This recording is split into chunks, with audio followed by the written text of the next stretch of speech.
"Sir, they buried her here," the little girl told the millionaire, "but when they dug, they discovered something terrible. Comment what you thought of this story with a rating from 0 to 10 and tell me what city you're watching from. I really want to know if you liked my story and get to know you better, so subscribe to my channel to support my work. I'm counting on your help." The red dust of the state highway that cut through Rock Springs rose in thick clouds under the scorching sun of that March afternoon. Ethan Vanderbilt adjusted the rearview mirror of his black SUV and glanced at his 8-year-old daughter, Isabella, who was dozing in the back seat with a storybook on her lap. The girl had insisted on accompanying him on this business trip to Denver, and he couldn't deny anything to the child who was his only joy since losing Christine 3 years ago. At 42, Ethan carried on his shoulders not only the weight of single-handedly managing one of the largest mining companies in the region, but also the responsibility of raising Isabella without a mother's presence.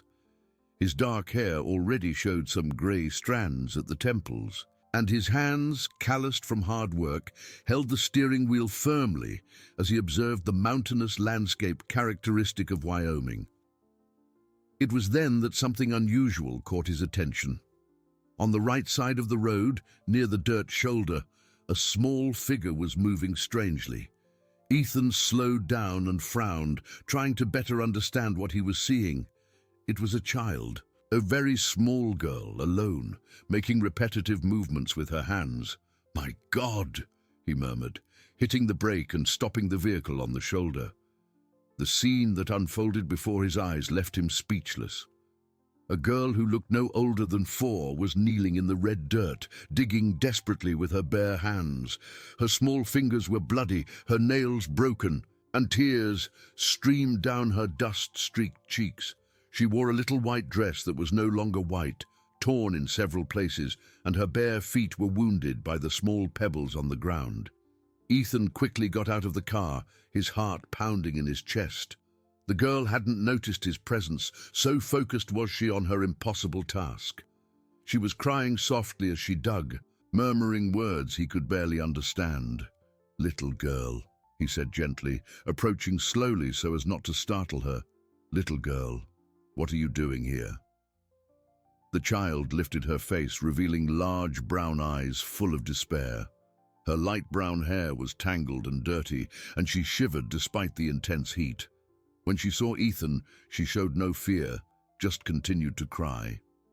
"Sir," she said in a small, hoarse voice, "they buried her here. They buried my mummy here." The words hit Ethan like a punch to the gut. He knelt beside the girl, looking at the small hole she had managed to make in the hard earth with her small, wounded hands. "What's your name?" he asked, taking a handkerchief from his pocket to wipe the child's dirty face. "Lily," she replied, without stopping her digging. "My name is Lily, and my mommy Daisy is down here. They said they buried her here, but I can't get her out." Ethan felt a lump form in his throat. The situation was surreal and desperate. Such a small child, all alone on the side of a busy highway, believing her mother was buried there. "Lily, listen," he said in a calm voice. "Let's dig together, okay? But first, tell me who brought you here." The girl paused for a moment and looked at him with a mixture of hope and suspicion. "Uncle Walter and Aunt Valerie brought me. They said Mommy Daisy was here, and that I had to take care of her. But they left me alone a long time ago." Ethan began to dig with his hands beside Lily, his mind racing to try to understand the situation. Who abandons a 4-year-old child on the side of a road? What kind of people would do that to a child? Behind him, Isabella had woken up and gotten out of the car. She approached timidly, observing the scene with wide eyes. "Daddy, what's happening?" Isabella asked, her voice filled with concern. "Isabella, go back to the car and get the water and cookies from the backpack," Ethan said without stopping his digging. "This girl needs help." As they dug deeper, about 1.5 feet below the surface, Ethan's hands touched something soft. His heart raced, fearing what they might find. Carefully, he removed the earth around the object and pulled it out. It was not a body. It was an old, dirty rag doll with yellowed yarn hair and a faded blue dress. A doll that had clearly been much loved, with careful patches in several places and a face partially erased by time. Lily screamed with joy when she saw the doll and clutched it tightly to her chest, as if it were the most precious thing in the world. "Mommy Daisy!" she exclaimed, kissing the doll repeatedly. "I knew you were here! I knew it!" Ethan watched the scene with a broken heart. The girl truly believed that this doll was her mother. What terrible trauma had she suffered to create such a painful fantasy? Isabella returned with the water and cookies, and together they managed to get Lily to drink a little and eat a few crumbs. The girl wouldn't let go of the doll for a second, whispering to it as if it were a real person. "Lily," Ethan said gently, "how long have you been here?" The girl thought for a moment, rocking the doll in her arms. "Many nights. The sun went away and came back many times. I counted until I couldn't count anymore." "And where did you sleep? What did you eat?" "I slept here next to Mommy Daisy," she answered naturally, "and I ate the little fruits I found in the bushes over there, but they made my tummy hurt." Ethan looked around and saw some wild berry bushes growing near the fence of a rural property. The girl had survived by eating wild fruits for days, maybe a week or more. "Isabella," he said to his daughter, "can you help Lily clean her hands while I make some calls?" Isabella, despite being only 3 years older than Lily, showed impressive maturity. She sat next to the smaller girl and began to carefully clean her wounds with wet wipes, talking quietly about the doll and asking gentle questions. Ethan stepped a few feet away and called the local police, reporting the situation. Then he called Nora, the housekeeper who had worked in his house for over 15 years and had helped care for Isabella since Christine passed away. "Nora, I need you to prepare the guest room," he said over the phone. "I found an abandoned child on the road, a 4-year-old girl. I'm bringing her home until we sort this out." "My goodness, Mr. Vanderbilt," Nora replied, her voice filled with concern. "An abandoned child? How can people in this world be so cruel?" "I don't know, Nora, but I can't leave her here. Prepare everything a small child needs. We'll be there in 2 hours." When he returned to the girls, Ethan noticed that Lily had pulled up her dress sleeve and was showing something to Isabella. On the girl's right wrist, there was a crescent-shaped scar, clear and well-defined, as if it had been made by some sharp object when she was just a baby.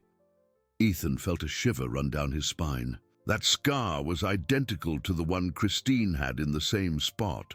His late wife had always said it was a birthmark, something she'd had since she was little, and that made her self-conscious.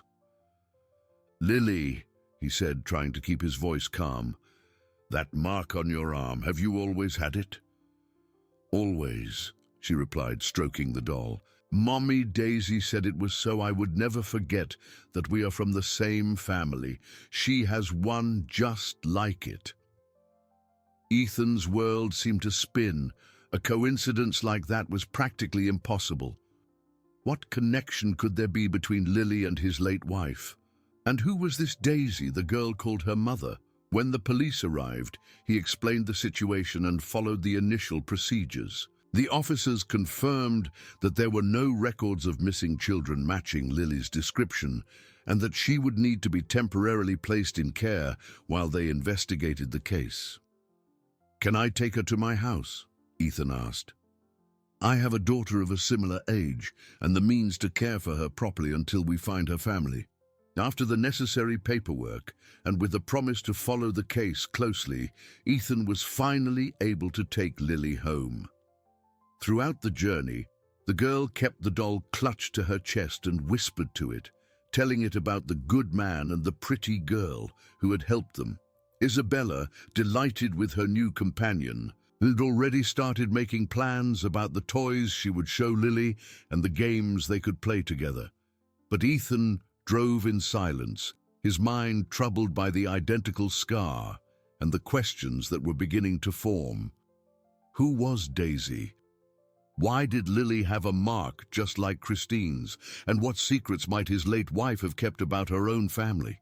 As the sun began to set behind the mountains of Rock Springs, painting the sky in shades of orange, Ethan felt that his life was about to change in ways he couldn't even imagine. Little Lily and her ragdoll had arrived carrying mysteries that could shake everything he thought he knew about his own history. Ethan Vanderbilt's house stood imposingly on the hilltop, a stately two-story colonial-style house painted a crisp white with dark stone accents, typical of classic American architecture. Well-tended gardens surrounded the property, and a stone fountain adorned the main entrance. It was the kind of house that breathed family tradition and stability, something Lily had never experienced. As the SUV drove up the cobblestone road leading to the residence, Nora was already waiting for them on the porch. The 58-year-old housekeeper, with her grey hair tied in a neat bun and a floral apron, quickly descended the steps upon seeing the small figure in the back seat of the car. "Oh, my heavens," Nora murmured as she saw Lily get out of the vehicle, still clutching the dirty rag doll. The child was visibly malnourished, her arms as thin as twigs, and the clothes hanging off her small body. "Nora, this is Lily," Ethan said, placing a protective hand on the girl's shoulder. "She'll be staying with us for a while." Lily looked around with wide eyes, clearly intimidated by the grandeur of the house. She had never seen anything so beautiful and imposing. Instinctively, she hid behind Isabella, who had become her anchor of security during the trip. "Come on, Lily," Isabella said naturally. "I'll show you where you're going to sleep, and I'll lend you some clean clothes too." But Nora had frozen. Her eyes were fixed on Lily's right wrist, where the crescent-shaped scar was clearly visible. The housekeeper turned visibly pale, placing a hand on her chest as if she had seen a ghost. "Mr.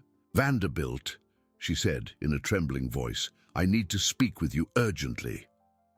"Isabella, take Lily to the guest room and help her take a bath," Ethan said, noticing the change in Nora's demeanor. "Then come down for dinner." The two girls went up the carved wooden staircase, with Isabella chattering excitedly about her toys and the beautiful places in the house. Lily followed her in silence, still clutching the doll to her chest, but her curious eyes observed every detail around her. As soon as they were alone in the living room, Nora addressed Ethan with urgency. "Sir, that mark on the girl's arm, I've seen it before." "I know," Ethan replied, pouring himself a glass of water. "It's identical to Christine's. That's why I'm so disturbed." "No, sir," Nora said, shaking her head vigorously. "You don't understand. Mrs. Christine was not an only child." Ethan almost dropped the glass. "What do you mean? Christine always told me she was an only child. Her parents said the same thing." Nora sat down heavily in the leather armchair, her hands trembling slightly. "There are things Mrs. Christine's family hid, sir. Things I swore I would never tell, but now, seeing that child..." "Nora, explain this properly," Ethan said, sitting down in front of her. "What is this story?" The housekeeper took a deep breath, as if gathering the courage to break a decades-old oath. "Mrs. Christine had a twin sister, an identical twin sister named Daisy." The name struck Ethan like a lightning bolt. Daisy. That was exactly what Lily called her mother, Mommy Daisy. "That's impossible," he murmured. "Why did Christine never tell me?" "Because she didn't know, sir," Nora replied, tears beginning to form in her eyes. "When the twins were born, the family was going through terrible financial difficulties. Mrs. Christine's father had lost his job, and they could barely afford to support one child, let alone two. And so they made a painful decision. They kept Christine and gave Daisy up for adoption. But not a formal adoption, sir. They gave the girl to a poor family on the outskirts of town who wanted a daughter. A family that wasn't even registered with the official agencies." Ethan got up and began to pace, trying to process the information. And the scars. They were both born with those marks, sir. Identical birthmarks. It was one of the ways to tell them apart when they were babies, because they were absolutely identical in every other way. And Christine never knew about her sister? Never, Nora confirmed. Her parents made up a story that she was born with the mark due to some complication at birth. And they made everyone swear to keep Daisy's existence a secret. Even I only found out the truth a few years later when I overheard an argument between my employers. Ethan stopped in front of the window, watching the city lights begin to twinkle in the valley below. His mind was in turmoil. If Daisy was Christine's twin sister and Lily was Daisy's daughter, then... "Lily is Christine's niece," he said in a low voice. "My niece by marriage." "Exactly, sir," Nora confirmed. "And if that child is calling a doll Mommy Daisy, it means something terrible has happened to her real mother." At that moment, childish laughter echoed from the upper floor. Ethan looked up and smiled slightly upon hearing Lily laugh for the first time since he found her. Isabella had managed to break through some of the barriers that trauma had created. "Nora," he said, turning to the housekeeper, "do you know where this adoptive family of Daisies lived? Any name? Any information?" "I vaguely remember hearing the name Peterson. They lived in the Southside district, the poorest part of Rock Springs. But that was over 20 years ago, sir. I don't know if they're still there or if they're still alive." "I need to find answers," Ethan said with determination. "Lily deserves to know the truth about her family, and I need to understand how she ended up alone on the side of that road." "Sir," Nora said hesitantly, "are you sure you want to stir this up? Sometimes the past is best left where it is." "A 4-year-old child was left to die, Nora," he replied firmly. "She was digging in the dirt with her own bloody hands, looking for someone she loves.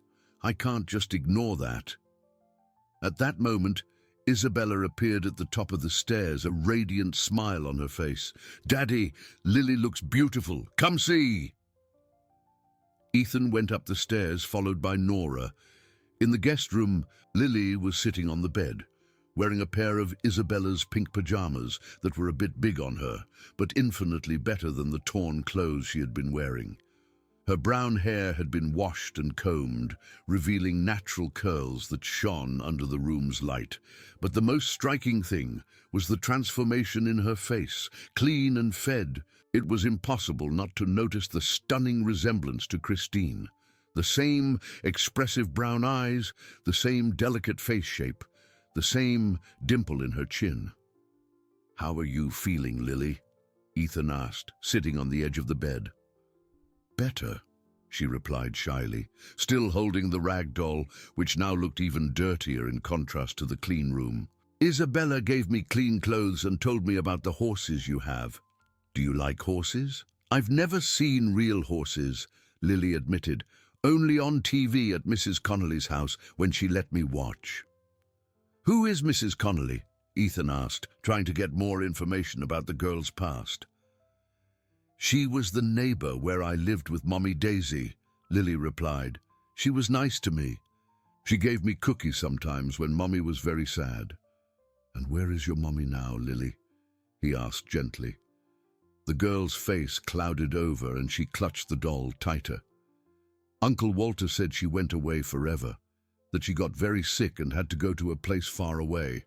But then he said she was buried in that place on the road." "And who are Uncle Walter and Aunt Valerie?" "They came to get me and Mommy Daisy when she was very sick. They said they were Mommy's family and they were going to take care of us, but they didn't like me. They yelled at me and said I was a nuisance." Ethan exchanged a meaningful look with Nora. It was clear that Lily had been the victim of people who had taken advantage of a vulnerable situation. "Lily," Isabella said, sitting next to the smaller girl, "you don't have to be sad. Now you're here with us, and nobody is going to yell at you." "Is that true?" Lily asked, looking at Ethan with hope in her eyes. "It's true," he confirmed. You're safe here." That night, after the girls had fallen asleep, Ethan stayed awake in his office, flipping through photo albums of Christine. Now that he knew about Daisy, he began to notice details he had never seen before. Sometimes, when Christine talked about her childhood, there was an inexplicable sadness in her eyes, as if she missed something she didn't even know existed. Nora appeared at the office door with a tray of coffee. "Did you find anything, sir?"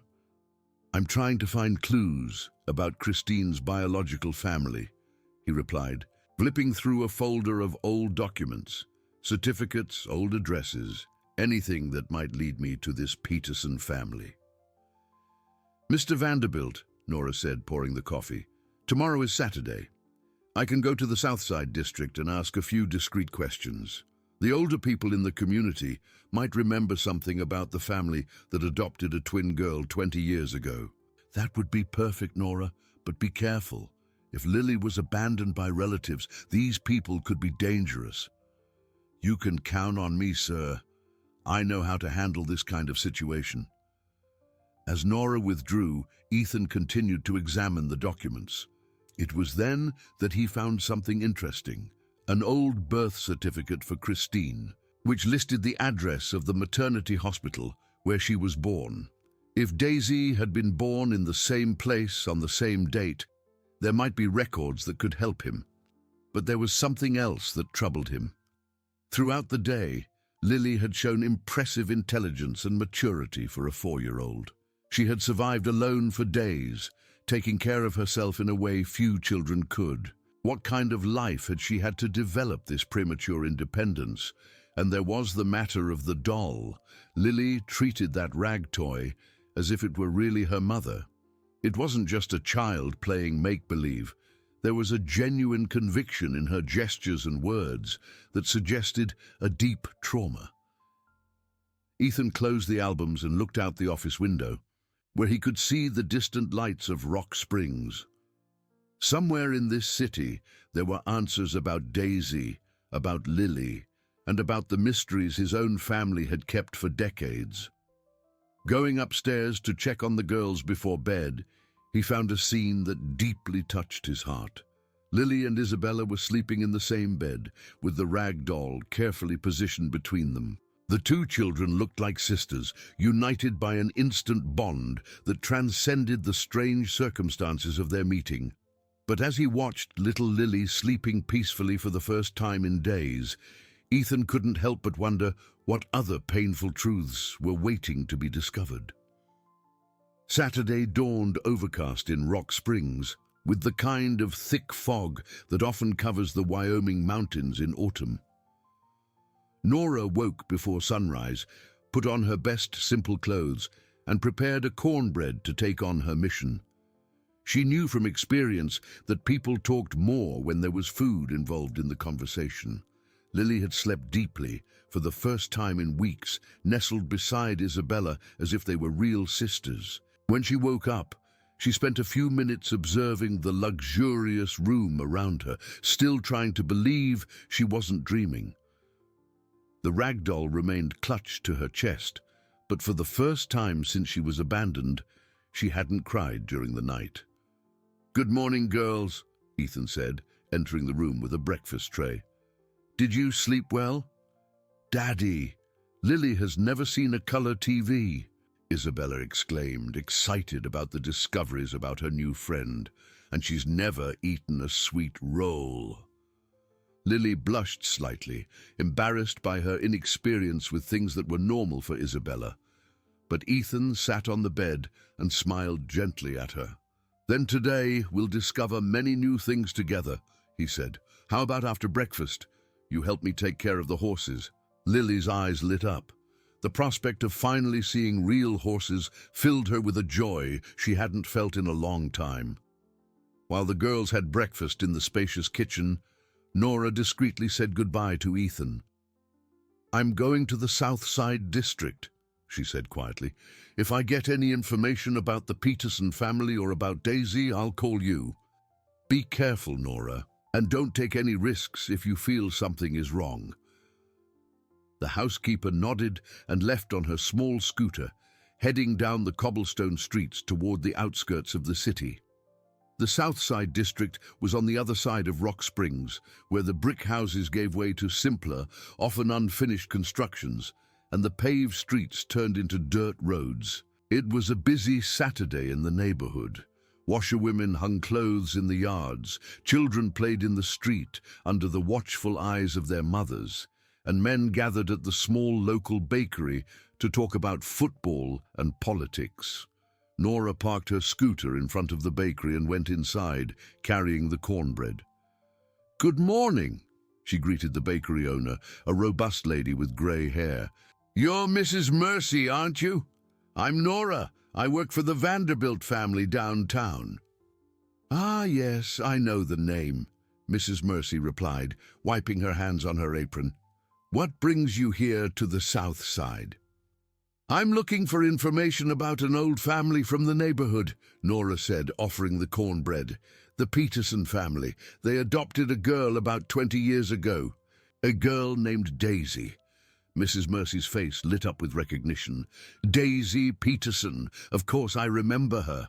A beautiful girl, looked a lot like someone else, but I can't remember who." "Does she still live around here?" "Oh, what a sad story," Mrs. Mercy sighed, pouring coffee for both of them. "Daisy grew up here in the neighborhood, a sweet and hard-working girl, but life wasn't easy for her. Her adoptive parents, John and Rose Peterson, were good people, but very poor. By the time Daisy turned 18, they were already quite old and sick." "And what happened to her?" "Daisy started working as a housekeeper to support her adoptive parents. But then she got involved with a good-for-nothing young man. She got pregnant, and the man disappeared. The poor thing had to raise her little girl all by herself." Nora's heart raced. "The little girl? What was her name?" "Lily," Mrs. Mercy replied immediately. "A beautiful little child, just like her mother. Daisy was very protective of her." "And where are they now?" Mrs. Mercy's expression darkened. "Oh, Nora, that's the sad part of the story. Daisy started to struggle. She lost her job, couldn't pay the bills, and when her adoptive parents passed away within a few months of each other, she was lost." "What do you mean?" "She started to have these strange episodes, talking to herself, sometimes not recognizing people. The folks in the neighborhood said it was from all the accumulated suffering. Then some distant relatives showed up, saying they were going to help." Nora leaned forward, paying close attention to every word. "What relatives were these?" "A man named Walter Santos and his wife Valerie," Mrs. Mercy said, shaking her head in disapproval. "They claimed to be Daisy's cousins, but no one here knew them before. They just showed up suddenly when they heard Daisy was in trouble." "And did they really help?" "Not at all," Mrs. Mercy exclaimed. "They took Daisy and the girl away, promising to take care of them both. But later, we found out they only wanted the government benefits Lily was receiving. And Daisy, poor thing, her mind was getting worse and worse." Nora felt a chill in her stomach. "What happened to them?" "No one knows for sure. Walter and Valerie live in a house at the end of Willow Creek Road, but they're very private. They never let anyone in. Sometimes we'd see Lily in the yard, but Daisy, no one has seen her for months." "Mrs. Mercy," Nora said carefully, "do you know where this Willow Creek Road is?" "I do. It's at the far end of the neighborhood near the cemetery. Their house is the only one painted green on the street. But why the interest, Nora?" "It's just that, well, we found an abandoned child, and we think it might be connected to this story." Mrs. Mercy's eyes widened. "Abandoned? My goodness, do you think it could be little Lily?" "It could be. That's why I need to investigate." "Then I'll go with you," Mrs. Mercy said, taking off her apron. "I know Walter's neighbors. Maybe they know something." The two women walked through the dirt streets of the South Side district, passing simple houses with yards full of plants and playing children. When they reached Willow Creek Road, Nora saw it was a dead-end street with only 5 houses, and the one at the end, painted a peeling green, looked abandoned. "That's the one," Mrs. Mercy whispered, pointing discreetly. The house had its windows boarded up, the yard was overgrown with weeds, and a rusty iron gate looked like it hadn't been opened in months. There were no signs of life. "Did they move?" Nora asked. "Let's ask Mrs. Olivia," Mrs. Mercy said, heading to the neighboring house. "She sees everything that happens on this street." Mrs. Olivia was a woman in her 70s, watering her violets on the porch.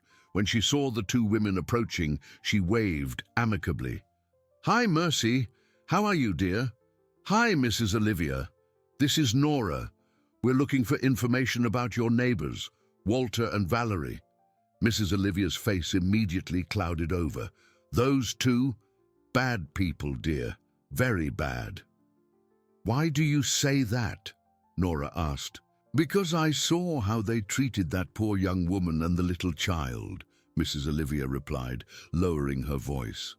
"Daisy was always locked in her room, and when she screamed for help, they'd say she was crazy. And the girl, poor thing, sometimes I'd see her crying in the yard, all dirty and thin." Nora felt anger rising in her chest. "And nobody did anything." "We tried," Mrs. Olivia said defensively. "I myself called Child Protective Services once, but when they arrived, Walter showed them some papers saying he was the legal guardian for both of them and that Daisy had mental problems. The officers left." "And where are they now?" "They disappeared about 2 weeks ago," Mrs. Olivia answered. "One night I heard a lot of noise, screams, and in the morning the house was empty. Walter and Valerie left, but they only took their own things." "And Daisy? And the girl?" Mrs. Olivia lowered her voice even more, looking around nervously. "I saw them leave. Walter was carrying a large, very heavy suitcase, and the girl was in the back seat of the car, crying. But Daisy—" "I didn't see Daisy." Nora and Mrs. Mercy looked at each other, both thinking the same terrible thing. "Do you have any idea where they went?" Nora asked. "I heard Valerie mention once that they had relatives in Denver, but I don't know if that's true." "Mrs. Olivia," Nora said, "can I take a look around the house, just to see if there are any clues about what happened?" "The yard isn't locked," the lady said. "The gate has a broken lock, but be careful." "Dear, there's something very wrong with that whole story." Nora thanked her and headed to the abandoned house. The gate was indeed open, creaking as she pushed it. The yard was overgrown, but she could see signs that it had been recently inhabited. Scraps of clothing on the line, broken toys scattered on the ground. As she walked around the house, she found a low window that seemed to lead to a back room. The boards covering the window were loose, and she managed to pry them apart enough to peek inside. What she saw made her feel sick. The room was tiny and dark, with an old bed against the wall and strange marks on the floor, as if someone had dug or scratched the wood with their nails. On the wall, there were scribbles made with some sharp object, as if someone had desperately tried to write or draw. But what disturbed her most were the strands of brown hair stuck to the headboard of the bed and dark stains on the mattress that looked like blood or tears.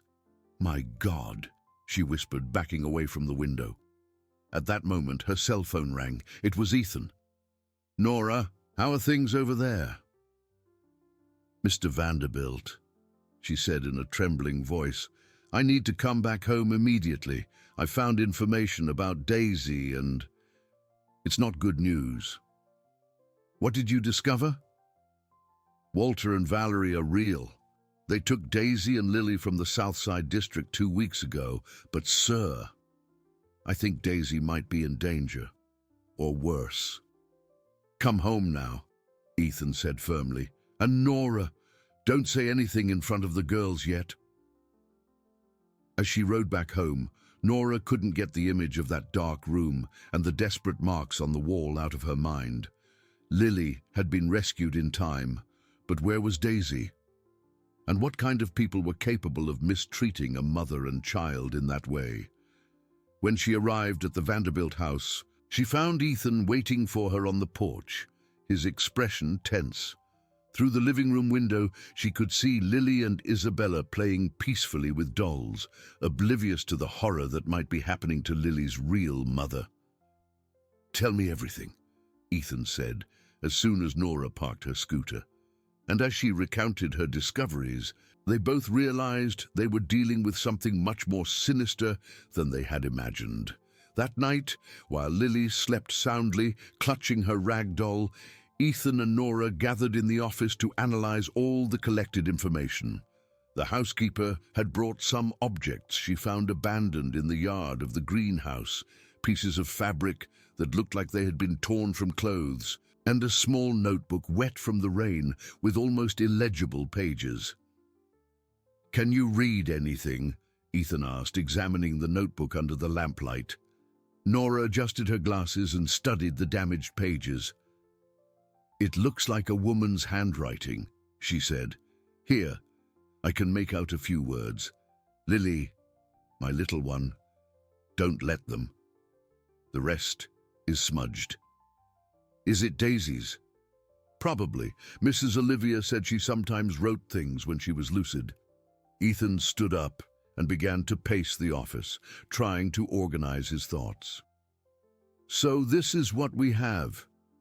Daisy is Christine's twin sister, was given up for adoption, grew up in the South Side district, had Lily developed mental health issues after facing hardships, and was taken by Walter and Valerie, who claimed to be her relatives. And now Daisy has disappeared.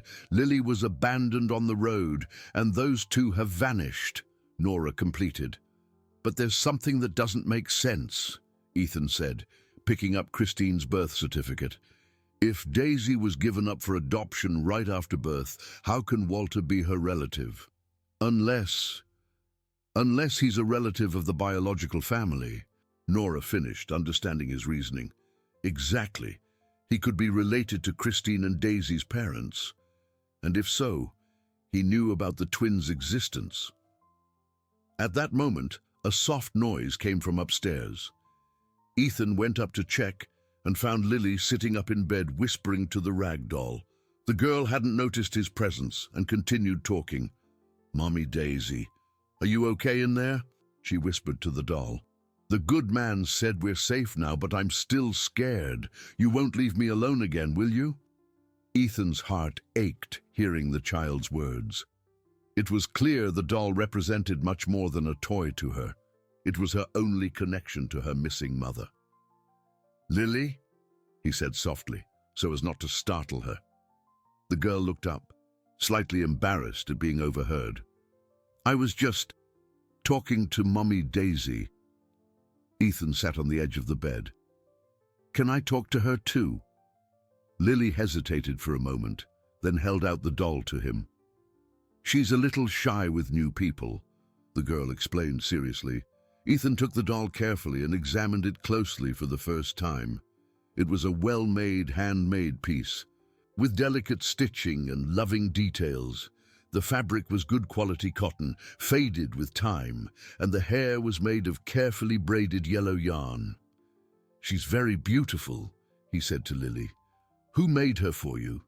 "Mommy Daisy did," Lily replied proudly. "She said that whenever I was scared or alone, I just had to hug the doll and she would be with me." Ethan continued to examine the doll and noticed a small opening in the seam on its back, almost imperceptible. It looked like something had been placed inside the toy. "Lily, do you mind if I look at the doll for a little bit? I promise I'll give it back."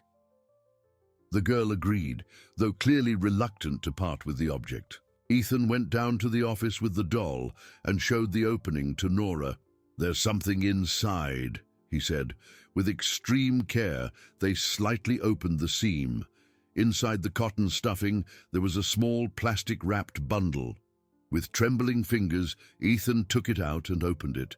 Inside the wrapper was a small, time-yellowed photograph and a delicate silver locket. The photograph showed two identical babies, clearly twins, lying side by side on a simple bed. On the back of the photo, written in neat handwriting, was Christine and Daisy, 3 months, 1985. "My God," Nora whispered. "It's the definitive proof.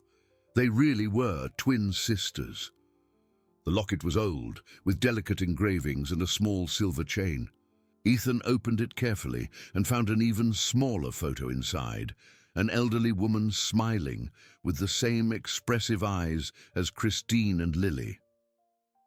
"It must be the twins' grandmother," Nora said, examining the locket. This type of jewelry was common in old families in this region. "Daisy kept all this inside the doll," Ethan murmured. "She knew something might happen to her and wanted Lily to have some connection to her true family." At that moment, they heard footsteps on the stairs. Lily had come down, clearly worried about the delay. "Where is my mommy Daisy?" she asked, holding out her hands for the doll. Ethan returned the doll, but first he showed the photograph to the girl. "Lily, have you seen this photo before?" The girl looked at it attentively and her eyes widened. "It's two mommy Daisies," she exclaimed. "Why are there two?" "It's not two Daisies," Ethan explained gently. "They are two sisters who were born together.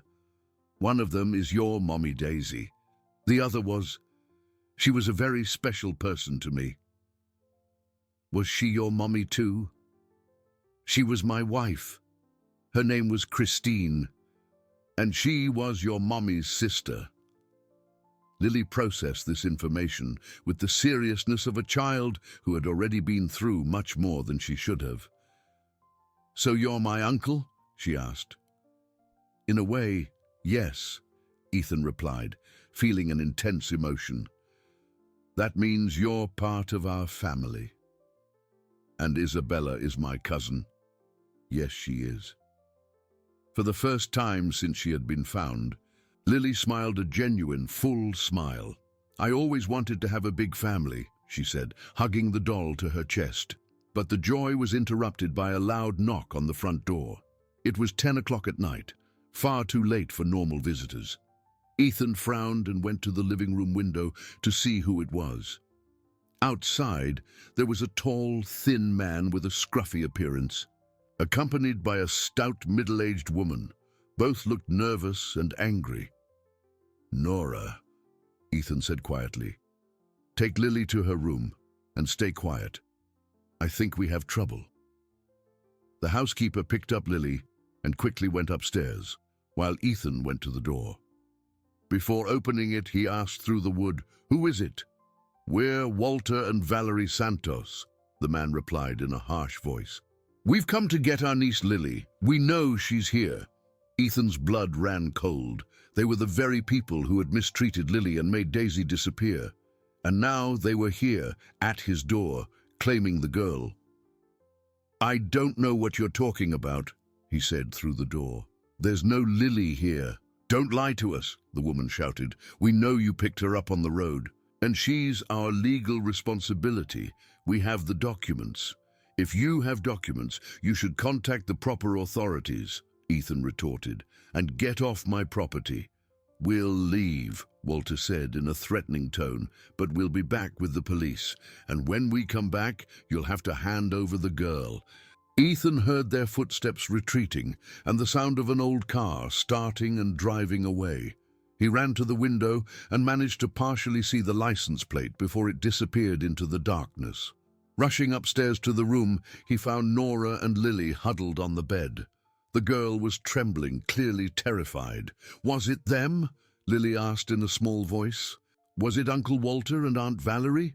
"It was," Ethan confirmed, sitting beside her. "But don't worry. They're not going to take you." "They said they'll be back with the police," Lily said, tears starting to form in her eyes. "They always said no one could take me from them because I was theirs." "That's not true," Ethan said firmly. "You are not anyone's property, and we will protect you." But even as he said those comforting words, Ethan knew he was facing a serious problem. If Walter and Valerie really had legal documents giving them custody of Lily, the situation would be much more complicated than he had imagined. "Nora," he said, "first thing tomorrow morning I'm going to see a lawyer, and we'll need to find out exactly what kind of documents they have and how they got custody of Lily." "What if they come back tonight?" Nora asked worriedly. "They won't be back today," Ethan said. "They want to do this legally so they don't raise suspicion. But tomorrow could be different." That night, no one in the house could sleep properly.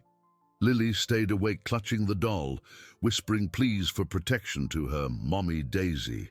And Ethan spent the hours planning how to protect the girl from people who clearly had sinister intentions.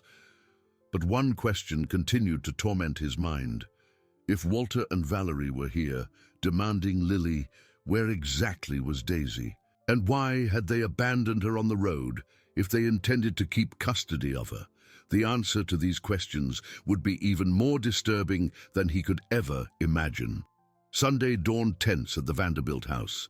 Ethan had spent the early morning on the phone with Dr. Richard Moore, one of the best family lawyers in Denver, who agreed to take the case on an emergency basis. By 7 in the morning, the lawyer was already on his way to Rock Springs with a team of legal assistants. Lily woke up, clutching the doll, but this time she didn't cry. There was a strange determination in her eyes, as if the 4-year-old had made an important decision during the night. "Uncle Ethan," she said when he entered the room to check on her, "Mommy Daisy told me something important last night." Ethan sat on the bed, intrigued. "What did she tell you?" "She said Uncle Walter isn't our real relative," Lily stated with conviction. "She said he lied about it so he could keep me and get the money." "What money, Lily?" "The money that comes every month because of my daddy, who went away," she explained. "Aunt Valerie was always talking about it when she thought I wasn't listening." Ethan exchanged glances with Nora, who had silently entered the room. The pieces of the puzzle were beginning to fit together. Walter and Valerie were interested in the social benefits Lily received for having an absent father. "Lily," he said carefully, "do you remember anything about papers that Uncle Walter had? Documents with your name on them?" The girl thought for a moment, rocking the doll in her arms. "He always carried a brown folder, and one time I saw him writing my name on a paper. But he wrote it wrong." "Wrong how?" "He wrote Lily Peterson Santos, but my name is Lily Peterson. Mommy Daisy always said Santos wasn't our name." Nora stepped closer. "That means they might have forged documents to get custody of her." Before Ethan could respond, the sound of several cars coming up the cobblestone road echoed through the morning. He looked out the window and saw not only Walter and Valerie's car, but also 2 local police cruisers. "Nora, take the girls to the back room and don't leave," he ordered, his heart racing. "But Daddy," adieu, protested Isabella, who had entered the room upon hearing the noise. "Isabella, take care of Lily now," he said firmly. "It's very important." The knocking on the door began immediately, louder and more insistent than the night before. Ethan descended the stairs with forced calm and opened the door to find Sergeant Miller, whom he had known for years, accompanied by a younger police officer. "Good morning, Ethan," the sergeant said, clearly embarrassed by the situation. "I've received a complaint that you are illegally detaining a minor." Behind the officers, Walter held a brown folder and had a malicious smile on his face. Valerie remained in the car but watched everything attentively. "Sergeant Miller," Ethan said respectfully, "I found an abandoned child on the side of the road on Friday. I reported the case to the proper authorities and received temporary authorization to care for her." "Abandoned?" Walter shouted, feigning outrage. "Lily wasn't abandoned. She ran away from home while we were seeking medical help for her mother. We've been desperately searching for her." The sergeant examined the papers Walter handed him. "He has legal guardianship documents for the child," he said to Ethan, "and a police report filed in Denver about her disappearance." "May I see those documents?" Ethan asked. Walter hesitated for a moment before handing over the papers. Ethan examined them quickly and noticed several irregularities. The signature that was supposedly Daisy's did not match the handwriting he had seen in the wet notebook. The dates were inconsistent, and there were suspicious alterations. "These documents need to be verified by an expert," Ethan said. "There are obvious irregularities." "Irregularities?" Walter exploded. "You're questioning official documents because you don't want to return our niece." At that moment, a black car drove up the road. It was Dr. Richard Moore with his team. The lawyer got out of the vehicle with a briefcase in hand and a confident expression. "Sergeant," Dr. Moore said, introducing himself, "I am Mr. Ethan Vanderbilt's attorney. Before any action is taken, I request that these documents be submitted for forensic handwriting analysis." "And who are you to make requests?" Walter asked aggressively. "Someone who knows the law," the lawyer retorted, handing a folder to the sergeant. "Here are the documents proving that my client found the child in a state of abandonment and followed all legal procedures." Walter and the sergeant examined the papers, and Ethan could see the irritation growing on Walter's face. "Furthermore," Dr. Moore continued, "we have reason to believe that the documents presented by Mr. Walter are fraudulent. The signature of the child's mother appears to have been forged." "That's slander," Walter shouted, but his voice trembled slightly. "Then you won't mind submitting the documents for analysis," the lawyer said calmly. At that moment, Valerie got out of the car and approached the group, visibly nervous.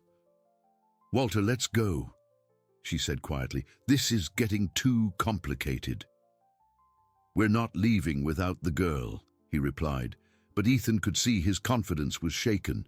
Sergeant Miller, who had known Ethan for years and was aware of his upstanding reputation in the community, made a decision. "I'm taking these documents to the station for analysis. Until we resolve this matter, the child will remain in the temporary custody of Mr. Vanderbilt, who was already legally caring for her." "This is unfair," Walter protested. "You're protecting a rich man against a simple family." "I'm following the law," the sergeant replied firmly. "If the documents are in order, the child will be returned to you. If they're not, you'll have bigger problems to deal with." Meanwhile, in the back room, Lily had heard the entire argument. Despite the instructions to stay quiet, she silently crept down the back stairs and appeared in the living room, surprising everyone.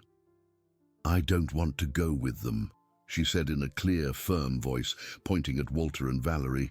"They hurt Mommy Daisy and left me alone on the road." Bird said, and Walter turned pale when he saw the girl. "Lily, my dear, we were looking for you. You ran away when we went to take your mother to the hospital." But Lily shook her head emphatically. "That's not true. You said Mommy Daisy was buried on the road, and you hit me when I cried." The silence that followed was heavy. Even the younger officer seemed disturbed by the child's words. "She's confused," Valerie said quickly. "Little children make up stories when they're scared." "I'm not making it up," Lily insisted, approaching Ethan and holding his hand. "And I have proof." To everyone's astonishment, the girl ran to where she had left her doll and returned holding the silver locket that had been found inside the toy. "This belonged to Mommy Daisy's grandma," she said, showing the locket to the sergeant. "Mommy hid it inside the doll because she said if something bad happened to me, the good people would know who I really was." Dr. Moore took the locket and examined it. "This is an antique locket, likely of family historical value. Mr. Walter, can you explain how the child possesses a family heirloom if there is no real kinship?" Walter was clearly losing control of the situation. It must be from some family she met on the street." "On the street?" the sergeant questioned. "I thought she ran away from home." It was a misunderstanding," Walter stammered. At that moment, Dr. Moore's phone rang. He answered quickly and after a few minutes of quiet conversation, hung up with a satisfied expression. "Sergeant," he said, "I've just received important information. Walter Santos has a criminal record for fraud and forgery, and there is an active arrest warrant for him in Denver." Walter's world collapsed instantly. He looked at Valerie, who was already backing towards the car, and then at Lily, who was watching him with a mixture of fear and determination. "Walter Santos," the sergeant said, taking out his handcuffs, "you are under arrest on suspicion of forgery and possible kidnapping." "Kidnapping?" he yelled. "She's our niece." "A niece you abandoned on the side of a road," Dr. Moore said, "and whose custody documents are clearly fraudulent." As Walter was handcuffed and placed in the patrol car, Valerie tried to flee by car but was intercepted by the second officer. The entire operation lasted less than 15 minutes but completely changed Lily's fate. "And now," Ethan asked Dr. Moore as they watched the police cars drive away, "now we investigate where Lily's real mother is," the lawyer replied. "And you officially file for temporary guardianship while we locate the legitimate family members." Lily stood on the porch, still holding the locket, watching the cars disappear. When Ethan knelt beside her, the girl looked at him with an expression far more mature than her 4 years suggested. "Uncle Ethan," she said, "now can you help me find the real Mommy Daisy? The one who isn't in the doll?" "We will find her," he promised, "no matter where she is." But as he said those words, Ethan couldn't help but worry about what they might discover about Daisy's whereabouts. If Walter and Valerie were capable of abandoning a 4-year-old child to die, what would they have done to an adult woman who was sick and vulnerable? The answer to that question was closer than he imagined, and it would be more shocking than anything he could have predicted. The following Monday, while Dr. Moore worked on the legal proceedings to formalize Lily's temporary guardianship, an unexpected discovery shook Ethan's plans. Morris Townsend, his main competitor in the mining sector, had appeared in his office with a proposal that sounded more like a veiled threat. "Ethan, my friend," Morris said, settling comfortably into the leather chair in front of the desk, "I heard you're facing some personal complications." Ethan looked up from the contracts he was reviewing, immediately alert. Morris Townsend was known for using personal information as business weapons, and his presence there could not mean anything good. "I don't know what you're talking about," Ethan replied coldly. "Oh, all of Rock Springs is talking about the child you've taken in," Morris said with a false smile. "A girl found under, let's say, questionable circumstances. That must be consuming a lot of your time and energy." "Lily is not a problem. She's a blessing." "I'm sure she is," Morris continued, crossing his legs, "but investors might not see it that way. An unstable family situation, pending legal processes, investigations involving your name. It could affect confidence in Vanderbilt mining." Ethan stood up, irritation growing in his chest. "Get to the point, Morris." "I'm offering a solution," Morris said, taking an envelope from his briefcase. "I'll buy your company for a fair price. You solve your financial problems and can dedicate yourself fully to your new family. Everyone wins." The offered price was ridiculously low, less than half of what the company was actually worth. It was clearly an attempt to take advantage of Ethan's vulnerable situation. "I'm not interested," Ethan said firmly. "Think about it," Morris insisted, getting up. "Caring for a traumatized child, dealing with investigations, legal battles, it will drain your resources. And what if they discover something compromising about this whole story? Your reputation will be ruined." "Get out of my office," Morris smiled and walked towards the door. "I'll leave the offer on the table for a week. After that, perhaps the circumstances will no longer be so favorable for you." After Morris left, Ethan was disturbed. He knew the man didn't make empty threats, and the company was indeed facing financial difficulties due to the time he had dedicated to Lily's situation in recent days. That afternoon, while Ethan dealt with business problems, Nora received an unexpected call. It was Mrs. Connolly, the neighbor Lily had mentioned from the South Side district. "Nora," said the trembling voice on the other end of the line, "are you the one who was looking for information about Daisy Peterson?" "Yes, that's me." "Do you have news?" "I do, and it's very important," Mrs. Connolly replied. "I found some things that Daisy left at my house before she left with those two, things that might help you." Nora immediately drove to the South Side district. Mrs. Connolly was waiting for her in her simple home with a cloth-wrapped bundle on the kitchen table. "Daisy asked me to keep this," the white-haired lady explained. "She said that if anything happened to her, I should give it to someone who truly cared about Lily." Inside the bundle was an intact notebook. Unlike the damaged one they had found in the abandoned house, the pages were filled with notes in Daisy's careful handwriting, dated from the last few months. Nora read the first few pages with growing horror. Daisy described how Walter and Valerie had taken advantage of her fragile mental state to take control of her life and Lily's benefits. "They lock me in the room when I try to talk about money," Nora read aloud. "Lily cries when she sees me tied up, but they say it's for my own good. I can no longer protect my daughter as a mother should." "Keep reading," Mrs. Connolly said, her eyes welling with tears. The following notes were even more disturbing. Daisy described how Walter had forged documents, how they planned to get rid of her after gaining full control over Lily, and most importantly, where they intended to take her. "Walter said he's going to take me to a private clinic in Cheyenne," Nora continued. "A clinic that doesn't ask many questions about patients. He said no one will look for me there, and that Lily will forget I exist." Mrs. Connolly sat down heavily in her chair. "Daisy gave me this a week before they disappeared. She was lucid that day, more lucid than she had been in months, as if she knew something terrible was coming." "Is there anything else?" "There is," Mrs. Connolly said, pulling a loose sheet from the end of the notebook. "This is the address of that clinic. And there's more." Daisy wrote down the license plate number of the car Walter used to take her away. Nora took the sheet with trembling hands. If this information was correct, Daisy could be alive, but trapped in some kind of irregular institution in Cheyenne. "Why didn't you go to the police sooner?" Nora asked. "Because Walter threatened me," Mrs. Connolly admitted.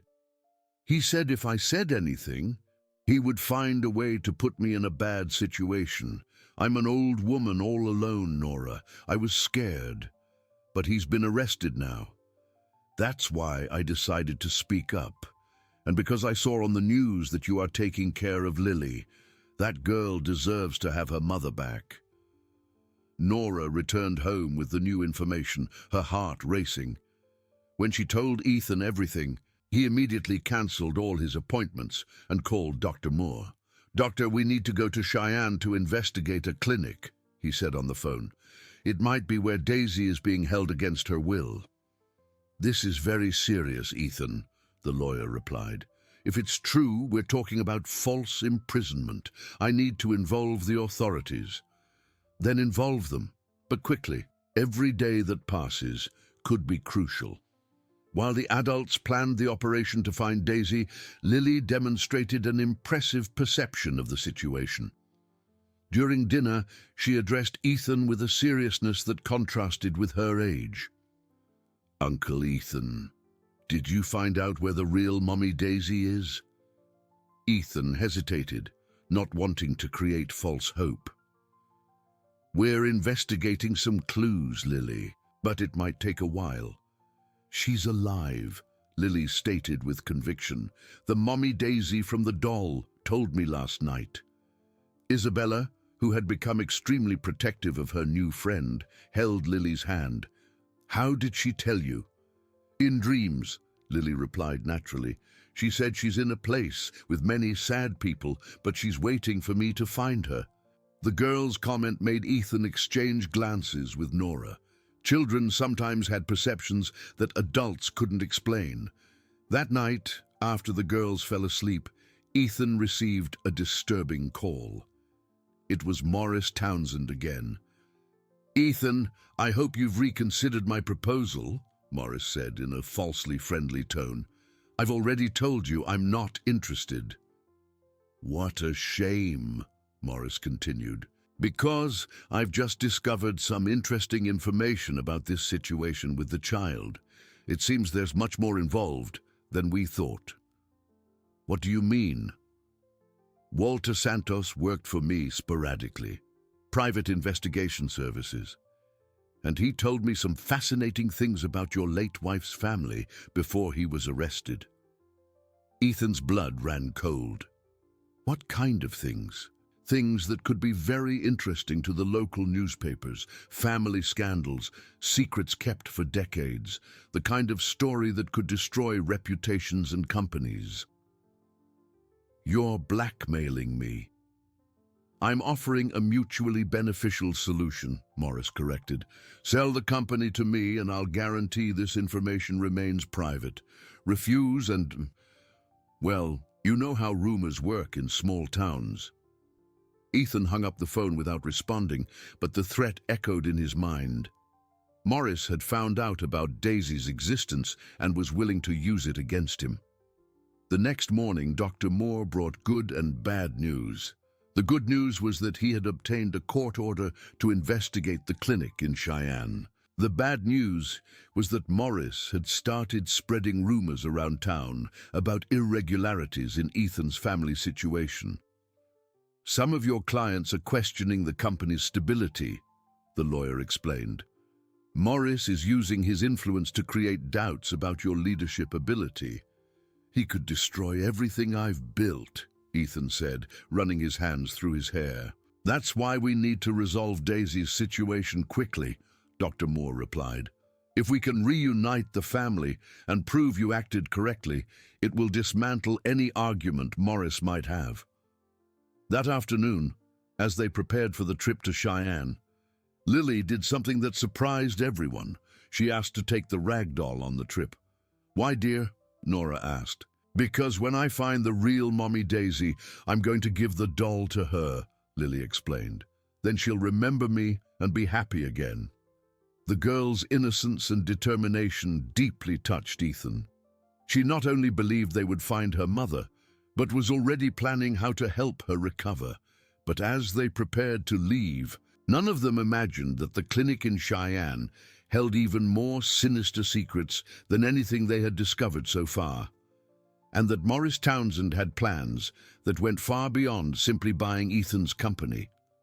The trip to Cheyenne took 4 hours on winding roads that cut through the interior of Wyoming. Dr. Moore had organized a discreet operation with the local police. While Ethan followed in his SUV with Lily and Isabella, the girl had insisted on coming along, claiming her mother would only remember her if she saw her in person.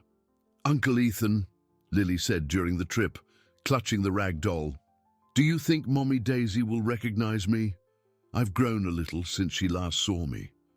"Mothers always recognize their children," Ethan replied, looking at the girl in the rearview mirror, "no matter how much time passes." "What if she's really sick in the head?"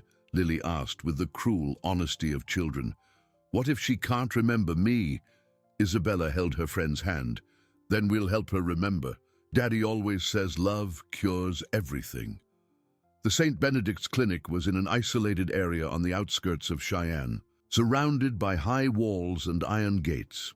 From the outside, it looked like a respectable institution, but there was something sinister in the way the employees avoided eye contact and in the oppressive atmosphere that hung over the place. Dr. Moore was already waiting with 2 plainclothes police detectives when Ethan arrived. "We got a search warrant," the lawyer said. "We're going to search the place completely." "And if Daisy isn't here," Ethan asked, "then we'll investigate the other clinics in the region until we find her." The clinic's director, Dr. Sebastian Carter, a nervous man in his 50s, received the group with evident discomfort. His hands trembled slightly as he examined the legal documents. "We will certainly cooperate with the authorities," he said, constantly adjusting his glasses, "but we have no patient named Daisy Peterson in our records." "What a coincidence," said one of the detectives, Detective Soares, "because we have evidence that she was brought here against her will 2 weeks ago." That must be a misunderstanding," Dr. Carter stammered. "All our patients are admitted voluntarily or by court order." While the adults dealt with the bureaucracy, Lily had gotten out of the car and was watching the building intently. Suddenly, she ran towards one of the ground floor windows, where iron bars protected the glass. "Mommy, Daisy!" she shouted, pressing her face against the bars. "Mommy, it's me, Lily!" Everyone turned to see what had caught the girl's attention. Through the dirty window, a corridor with several closed doors was visible, but no one was in sight. "There's no one there, sweetie," Ethan said, approaching her. "Yes, there is," Lily insisted, tears starting to form in her eyes. "I saw her hand. She knocked on the glass when she saw me." Dr. Carter turned visibly pale. "Children have vivid imaginations," he said nervously. "Perhaps it's best if she waits in the car." "I think we'll take a look down that hallway," Detective Soares said firmly. "Right now." The internal inspection revealed a reality very different from the clinic's respectable facade. The corridors were dark and dirty, with a strong smell of disinfectant trying to mask more unpleasant odors. Many of the doors were locked with external padlocks, something completely irregular for a medical institution. "Why are these doors locked from the outside?" Dr. Moore asked. It's for the patient's safety," Dr. Carter explained, sweating visibly. "Some have self-destructive tendencies." "This is false imprisonment," the detective said. "Open all these doors immediately." As the doors were opened, they found tiny rooms in deplorable conditions. Some had patients who clearly hadn't received proper care in weeks, but it was in the 5th room that they made the discovery that would change everything. Daisy Peterson was lying on a narrow bed, wearing only a dirty hospital gown. She was extremely thin, with disheveled hair and eyes glazed over from excessive medication.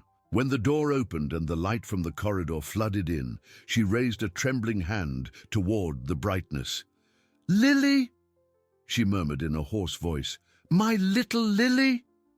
The girl who had insisted on joining the search pushed past the adults and ran into the room. Mommy, Daisy, I found you!" The reunion was both emotional and devastating. Daisy hugged her daughter with desperate strength, but it was clear she was severely weakened by the inadequate treatment she had received. "My girl," Daisy cried, stroking Lily's face. "They said that you weren't here anymore. I thought I'd never see you again. I brought her to you, Mommy," Lily said, holding out the rag doll. "The Mommy Daisy, who was taking care of me until I found the real you." When Daisy saw the doll she herself had made years ago, she broke down completely. It was as if a part of her sanity was instantly restored by the reunion with her daughter and the object that represented all her maternal love. Dr. Carter tried to intervene. "I'm sorry, but this patient is under our medical care. You can't remove her without authorization." "She's being removed now," Detective Soares said, signaling for the ambulance that had been called. "And you, sir, are under arrest for false imprisonment, mistreatment, and operating an illegal health facility." As Daisy was carefully transferred to an ambulance that would take her to a real hospital for medical evaluation, she didn't let go of Lily's hand for a second. "Where were you living, my little one?" she asked, still confused by the medication, but clearly more lucid in her daughter's presence. "With Uncle Ethan and Isabella," Lily replied. "They took great care of me. And guess what, Mommy? Uncle Ethan is Aunt Christine's brother." Daisy looked at Ethan for the first time with real focus. "Christine," she murmured. "My sister Christine. I was married to your twin sister, Ethan explained gently. "And now we are family." Tears streamed down Daisy's face. "Christine, I always knew I had a sister. I always felt like someone was missing from my life." During the drive back to Rock Springs, with Daisy being medically monitored and Lily finally reunited with her real mother, Ethan received a call that put him on high alert. It was Nora calling from the house with urgency in her voice. "Mr. Vanderbilt, Morris Townsend was here looking for you, and he wasn't alone." "What did he want?" "He brought reporters, sir. They were taking pictures of the house and asking the neighbors questions about Lily. He's spreading rumors that you kidnapped a child and are involved in illegal business." Ethan felt anger rising in his chest. Morris had escalated his smear campaign just as he was resolving Daisy and Lily's situation. "Nora, call Dr. Moore and ask him to return to Rock Springs immediately. We're going to need a legal strategy to deal with this."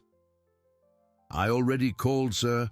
He said he's going to sue Morris for slander and defamation, but the damage on social media has already begun." Indeed, when they arrived in Rock Springs, they found reporters waiting at the entrance to Ethan's property. Morris had orchestrated a media campaign to destabilize his reputation just as the family was reuniting. "Mr. Vanderbilt," a reporter shouted, "is it true that you have connections to a human trafficking ring? Is it true that the child you are caring for was kidnapped from a family in Denver?" Ethan shielded Lily and Daisy from the media frenzy, but he could see the fear returning to the girls' eyes. After everything they had been through to reunite the family, they now faced a new kind of persecution. "Daddy," Isabella said, holding Lily's hand, "why are these people yelling at us?" "Because sometimes bad people try to hurt happy families," Ethan replied, "but we will get through this together." That night, after finally managing to get into the house without further interference from the reporters, Daisy had her first night of sleep in weeks next to her daughter. Lily insisted they sleep in the same bed, with the rag doll between them.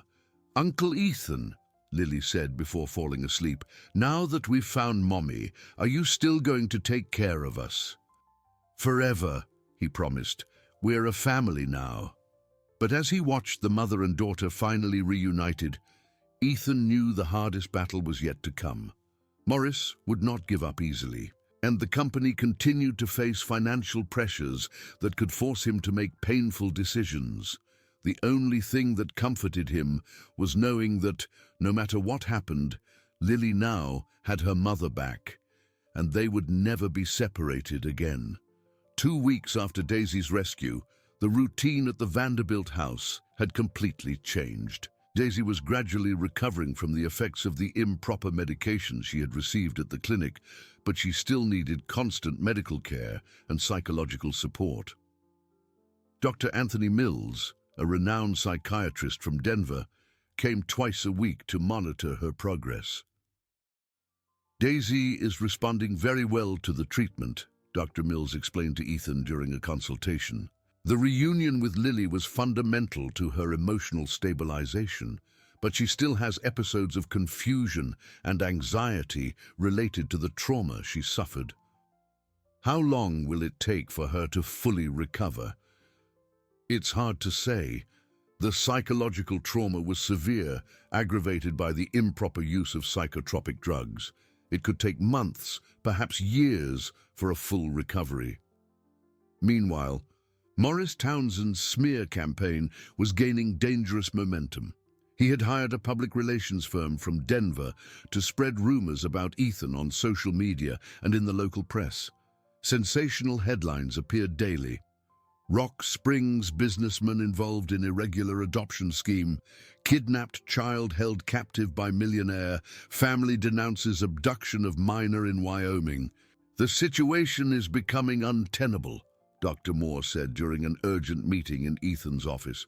3 major clients have cancelled contracts this week. The employees are worried about the company's stability." "And from a legal standpoint?" Ethan asked. We are suing Morris for slander and defamation, but that takes time. And in the meantime, he's getting what he wants, destabilizing your business. At that moment, Ethan's secretary entered the office with a worried expression. Mr. Vanderbilt, there's a team of journalists in the reception wanting to do an interview about the serious accusations that have arisen against your business and personal conduct. Send them away, Ethan said, running his hands over his face. They said if you don't give a voluntary interview, they will publish a story based solely on the sources they already have. Dr. Moore stood up. It's a trap, Ethan. Anything you say will be distorted. And if I say nothing, they'll invent it, Ethan retorted. I'm in an impossible situation. While the men dealt with the business crisis, at home, Daisy was having one of her better days. She had managed to remember more details about her life before the trauma and was telling stories from her childhood to Lily and Isabella. When your mother and I were babies, Daisy said, sitting on the porch with the girls, our grandmother always said we were like two parts of the same soul, that one would always feel when the other was sad or happy. Is that why I always felt like someone was missing from my family? Lily asked, hugging the doll she now shared with her mother.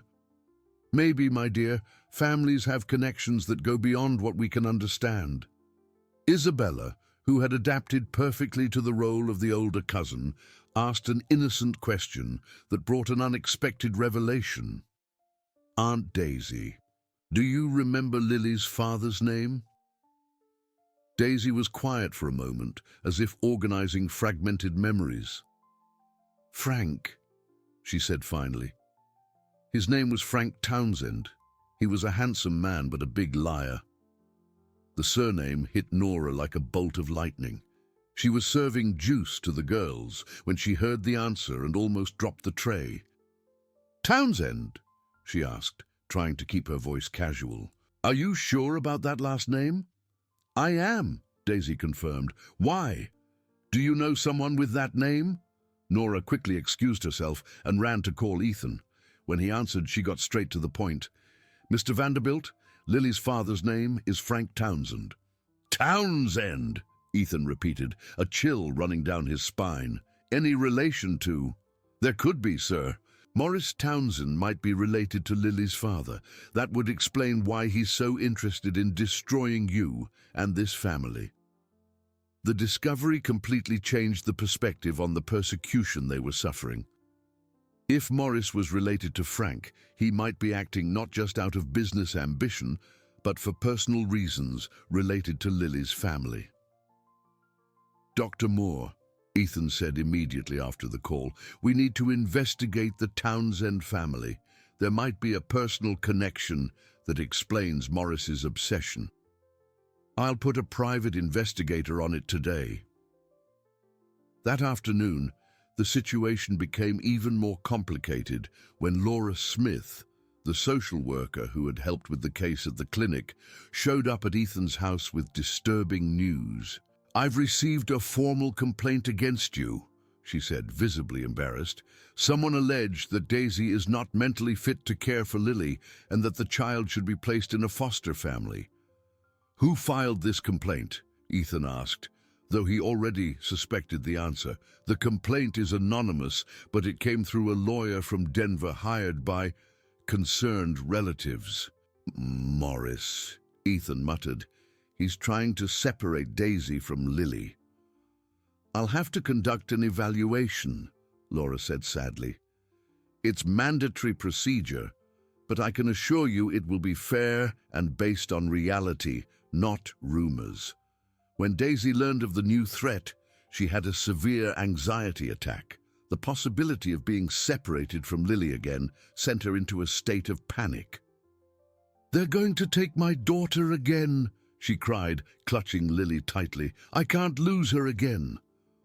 No one is going to take Lily from you, Ethan promised, but internally he was increasingly worried about the unlimited resources Morris seemed to have to attack them. It was at this moment that Lily, once again demonstrating an impressive maturity for her 4 years, made a surprising decision. "I want to talk to the bad man," she said during dinner, referring to Morris. "What?" Ethan asked, surprised. "If he's my daddy Frank's relative, then he's like my uncle, and uncles are supposed to take care of their nieces, not hurt them." Daisy hugged her daughter. "My dear, bad people are sometimes part of the family.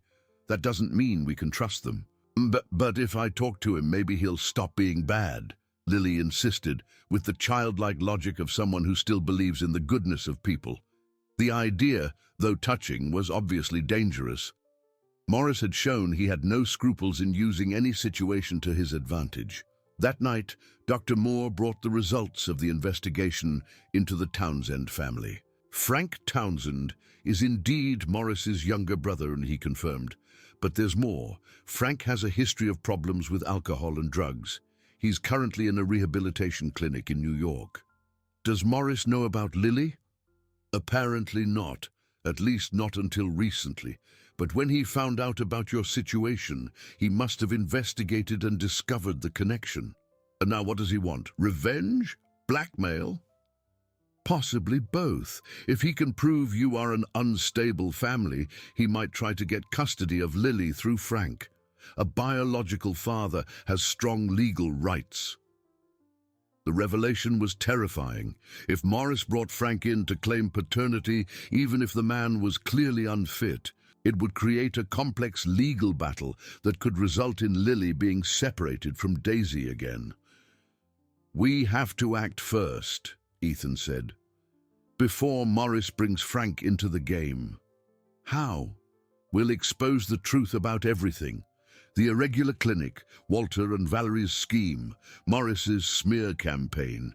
We'll make the whole story public before he can distort it further." "It's risky, Doctor," Moore warned. "If we don't succeed, it could be the end of everything. And if we do nothing, it certainly will be."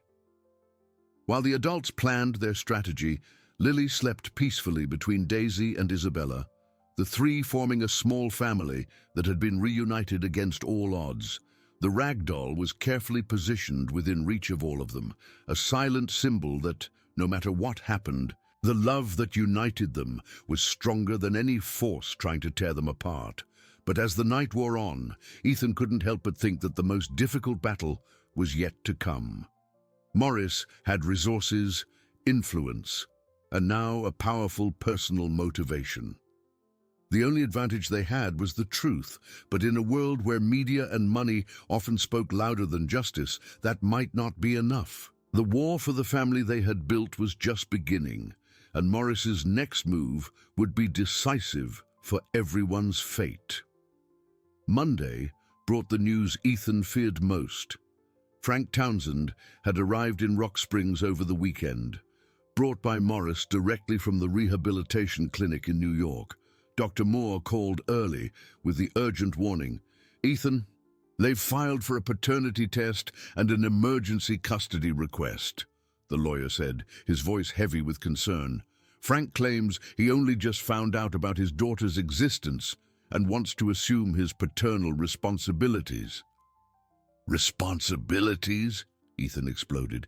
"The man who abandoned Daisy when she was pregnant and disappeared off the face of the earth." "I know.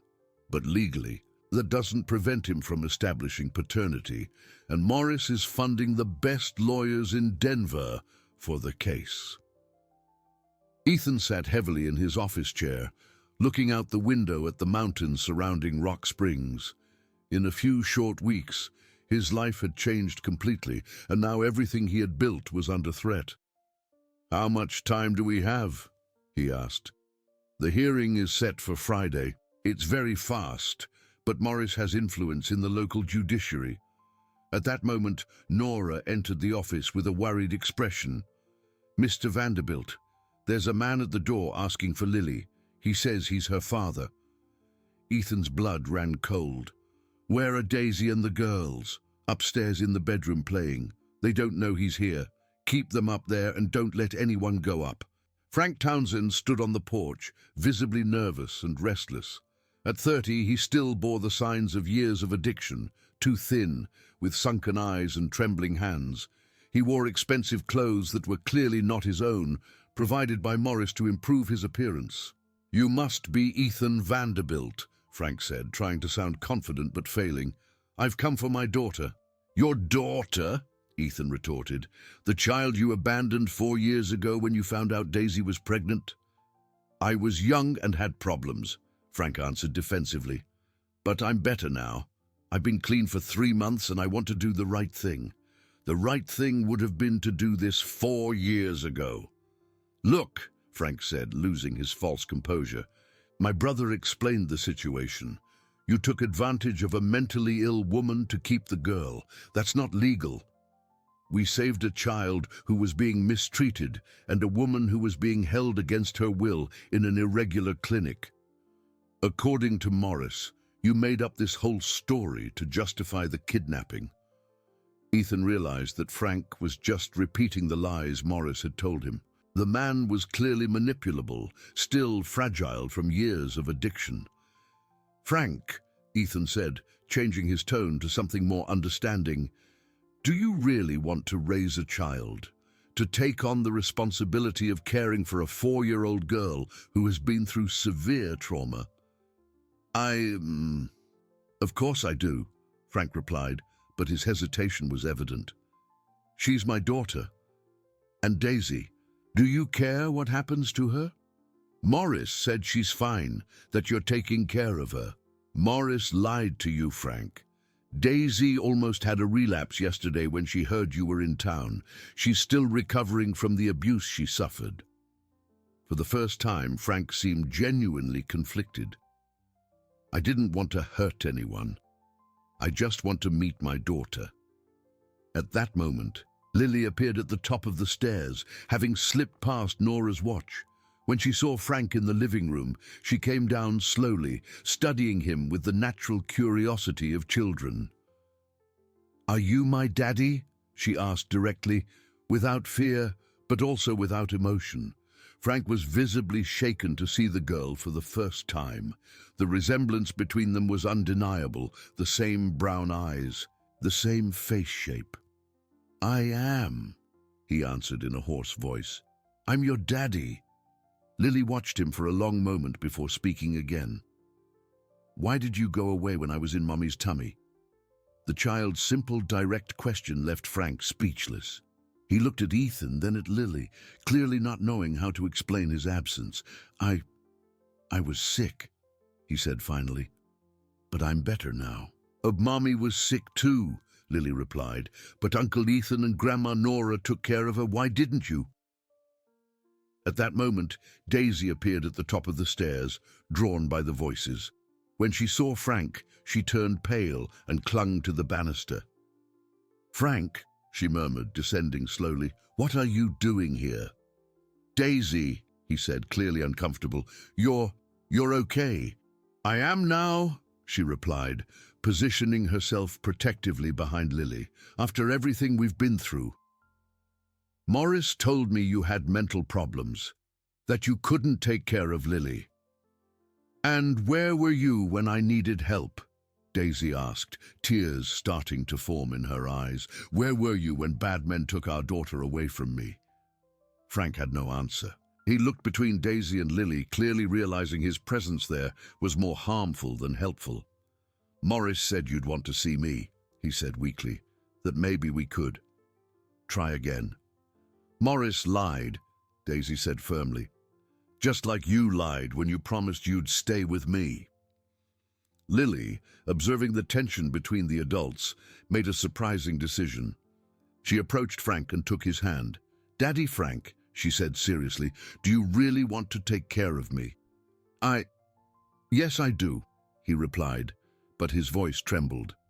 "Then why didn't you stay to see me born?" "Because I was a coward," he admitted, finally being honest. "And I still am." The unexpected confession created a heavy silence in the room. Lily let go of his hand and went back to Daisy's side. "I already have a family that takes care of me," she said, "but you can visit sometimes if you want." Frank looked around the house, clearly seeing the love and stability Lily had found there. Then he looked at Daisy, who was visibly stronger and healthier than when he had left her years ago. "Daisy," he said quietly, "can you forgive me?" "I can forgive her," she replied, "but I can't forget, and I won't let you hurt our daughter like you hurt me." "I don't want to hurt anyone," Frank said, tears streaming down his face. "Morris said if I didn't fight for custody, he'd send me back to the clinic, that he'd say I was using drugs again." The confession revealed the true nature of Morris's plan. He was blackmailing his own brother to gain control over Lily. "Frank," Ethan said, "you don't have to do this. Morris can't force you to do anything." "You don't know my brother," Frank replied bitterly. "He always gets what he wants." At that moment, as if summoned by the conversation, Morris appeared at the entrance of the house. He walked in uninvited, followed by two well-dressed lawyers. "Frank, what's taking so long?" Morris said authoritatively. "We came to get the child." "Morris, I don't think this is a good idea," Frank said hesitantly. "I didn't pay expensive lawyers for you to have second thoughts," Morris retorted. "The child comes with us today." "By whose order?" Ethan asked. One of the lawyers stepped forward. "We have a temporary custody injunction based on the acknowledgement of paternity. The minor is to be handed over to the biological father immediately." Daisy grabbed Lily tightly, and the girl began to cry. "I don't want to go," she screamed. "I want to stay with Mommy and Uncle Ethan." "The child's preferences are irrelevant," the lawyer said coldly. "The law is clear about paternal rights." It was at this moment that Dr. Moore arrived, rushing in after receiving an emergency call from Ethan. He quickly examined the documents presented by Morris's lawyers. "This injunction was obtained through false information," he said after a few minutes. "You claimed the child was being held illegally, but we have complete documentation of legal temporary custody." "Documentation that can be contested," Morris's lawyer retorted. "Then we'll go to court," Dr. Moore said. "But until the official hearing, this injunction is invalid." Morris was visibly frustrated. His plans to take Lily immediately were being blocked. "Frank," he said threateningly, "remember what we talked about regarding your current situation." But Frank, after seeing Lily's anguish and Daisy's strength, made a decision that surprised everyone. "Morris, I'm out," he said. "I'm not taking Lily away from her family." "What?" Morris exploded. "You can't back out. We've invested too much in this." "Yes, I can," Frank said, squaring his shoulders, "and that's exactly what I'm going to do." Morris's reaction was immediate and revealing. The entire mask of control and civility fell away, revealing the rage and obsession that truly motivated him. "If you do this," he threatened, "I will destroy you and this whole family. I'll make sure you never see this child again." "Now you've shown who you really are," Ethan said. "This was never about Lily's well-being. It was about power and control." Morris stormed out of the house in a rage, followed by his lawyers, but not before casting one last threatening glare at everyone. Frank stayed for a few more minutes, talking quietly with Lily and apologizing to Daisy. When he left, he promised he wouldn't bother them again, but warned that Morris would not give up easily. That night, as the family tried to process the day's events, they all knew that the war with Morris had just escalated to an even more dangerous level. Morris's revenge was not long in coming. The following Wednesday, Ethan arrived at his office to find disgruntled employees and major contracts being cancelled en masse. During the night, someone had leaked false information about the company's tax irregularities to the IRS and environmental agencies. "It's a coordinated attack," explained Robert Smith, the company's accountant, showing the official notices. "Someone with privileged access provided distorted data about our operations to trigger a full investigation." "Morris has contacts in Washington," Ethan said, running his hands over his face. "He's using all his influence to destroy me."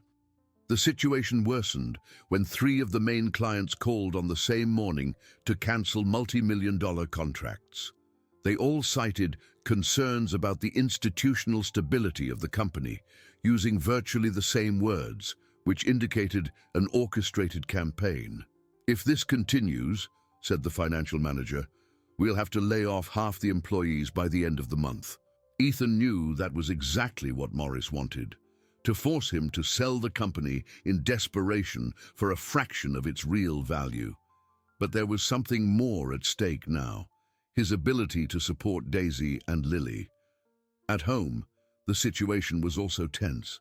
Daisy had suffered an emotional relapse after Frank's visit, and Dr. Mills increased the frequency of his consultations.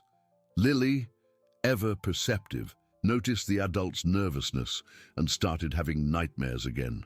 "Uncle Ethan," she asked during lunch, "is the bad man going to take me away from Mommy?" "Never," Ethan promised, but his voice didn't sound as convincing as he would have liked. "We are a family, and families protect each other." It was that afternoon that Nora made a discovery that would change everything. While organizing Christine's old papers for the lawyer, she found a box that had gone unnoticed for years. Inside, along with photos and mementos, was a sealed letter addressed "To my sister Daisy, wherever you are." "Mr. Vanderbilt," she called, rushing to the office. "Mrs. Christine left a letter for Daisy." Ethan took the letter with trembling hands. His late wife's delicate handwriting bore a date from just 2 months before her death. When he opened and read the contents, he felt as if the floor had collapsed beneath him. "My dear sister," the letter read, "if you are reading this, it means you have discovered our connection. For years, I have carried the pain of knowing I had a twin sister somewhere in the world. Our parents told me the truth shortly before they passed, and since then, I have been searching for you. I hired investigators, searched adoption records, but you had simply vanished. I leave this letter in the hope that one day we will meet, and I want you to know that I have always missed you, even without knowing you. If you have children, they are my family too. Take care of yourself and know that wherever you are, you have a sister who has always loved you." The revelation was devastating. Christine had spent years searching for Daisy, and they never met. If she were still alive, she would have been overjoyed to meet Lily. "Daisy needs to see this," Ethan said, but when he looked for her, he found she was having one of her anxiety episodes with Dr. Mills. It was during this consultation that another important discovery was made. Dr. Mills, examining the medical documents Daisy had brought from the irregular clinic, noticed serious inconsistencies. "Ethan," he said after the session, "the medications they gave Daisy were not to treat mental health problems, they were to induce them." "What do you mean?" "She was deliberately medicated with substances that cause mental confusion, memory loss, and dependency. She wasn't sick when she arrived there. She was made to be sick." The discovery confirmed that Daisy's situation had been sabotaged from the start. Walter and Valerie not only exploited her financially, but also kept her in a debilitated state to facilitate control. "Can this be used legally?" Ethan asked. "Absolutely. It's evidence of poisoning and false imprisonment, but there's more. The effects of these drugs are reversible. Daisy will make a full recovery over time." The news brought hope, but also urgency. If Morris found out that Daisy was recovering quickly, he might accelerate his plans. That night during dinner, Lily asked a question that caught everyone off guard. "Uncle Ethan, why does Uncle Morris hate our family?" "Some people get angry when others are happy," Ethan explained carefully. "But he could be happy too if he wanted," Lily said with the simple wisdom of children. "Why does he choose to be bad?" The unanswered question echoed through the house as everyone tried to understand Morris's obsessive motivation. On Thursday, the situation reached a critical point when Morris showed up in person at Ethan's company, accompanied by a court officer and seizure documents. "I'm sorry, Ethan," Morris said with false sadness, but your tax debts have resulted in a judicial block on the company's assets. What debts? Ethan exploded. My company is up to date on all its taxes. Apparently not, Morris retorted, showing the documents. There are irregularities dating back years. Coincidentally, my company is prepared to take over the contracts and employees, avoiding greater losses. It was a perfectly orchestrated legal blow. Morris had used his influence to create fictitious debts that justified the confiscation of assets, forcing an emergency sale. This is extortion, said Dr. Moore, who had arrived quickly after being called. This is capitalism, Morris's lawyer replied. My client is offering a solution to an unsustainable financial situation. It was at this moment that Laura Smith appeared unexpectedly at the office, accompanied by two investigators Ethan didn't know. Mr. Vanderbilt, she said. These are federal agents investigating irregularities in psychiatric clinics. They would like to speak with Mrs. Daisy about her time at St. Benedict's Clinic. The investigators explained that the clinic had been closed after complaints from multiple families, and they were building a federal case against the network of illegal institutions. Mrs. Daisy's situation is particularly serious, one of the agents explained. We have evidence that she was kept there specifically to be financially exploited. By whom? Ethan asked. By a network that included Walter Santos and intermediaries who profit from the social benefits of vulnerable people. Morris, who was listening to the conversation, became visibly uncomfortable. This has nothing to do with the current situation, he said quickly. Actually, it does, the agent said, looking directly at Morris, because our investigations show that you made significant payments to Walter Santos in recent months. The silence that followed was heavy. Everyone present realized that Morris was not just an opportunist taking advantage of the situation, but possibly an active participant in the scheme that had victimized Daisy and Lily. Those payments were for legitimate consulting services, Morris stammered. Consulting about what? The agent asked. Market investigations, competitor research, including research on the Vanderbilt family. Morris didn't answer, but his expression confirmed everyone's suspicions. At that moment, Frank Townsend entered the office, clearly agitated. Morris, I need to talk to you now. I'm busy, Morris said coldly. It's about what you really did to Daisy and Lily, Frank said loud enough for everyone to hear, and about what you're doing to me. Frank's unexpected intervention created a chaotic situation. The federal agents immediately became interested in his statements. Dr. Moore started recording everything on his phone, and Morris realized he was losing control of the situation. Frank, shut up, Morris ordered. I won't shut up, Frank retorted, years of fraternal manipulation finally reaching their limit. You blackmailed me to come here. You threatened me. And I found out you knew about Lily all along. What do you mean? The federal agent asked. Morris knew I had a daughter for years, Frank said, tears of anger streaming down his face. He paid Walter to keep Daisy and Lily under control, so I would never know she existed. The bombshell confession left everyone in shock. Morris wasn't just taking advantage of the situation, he had orchestrated all the family's suffering to maintain control over his brother, and later, to destroy Ethan. Why? Ethan asked, his voice thick with outrage. Morris looked around, realizing he was surrounded by evidence of his actions. Finally, his civilized mask fell away completely. Because you had everything, he exploded.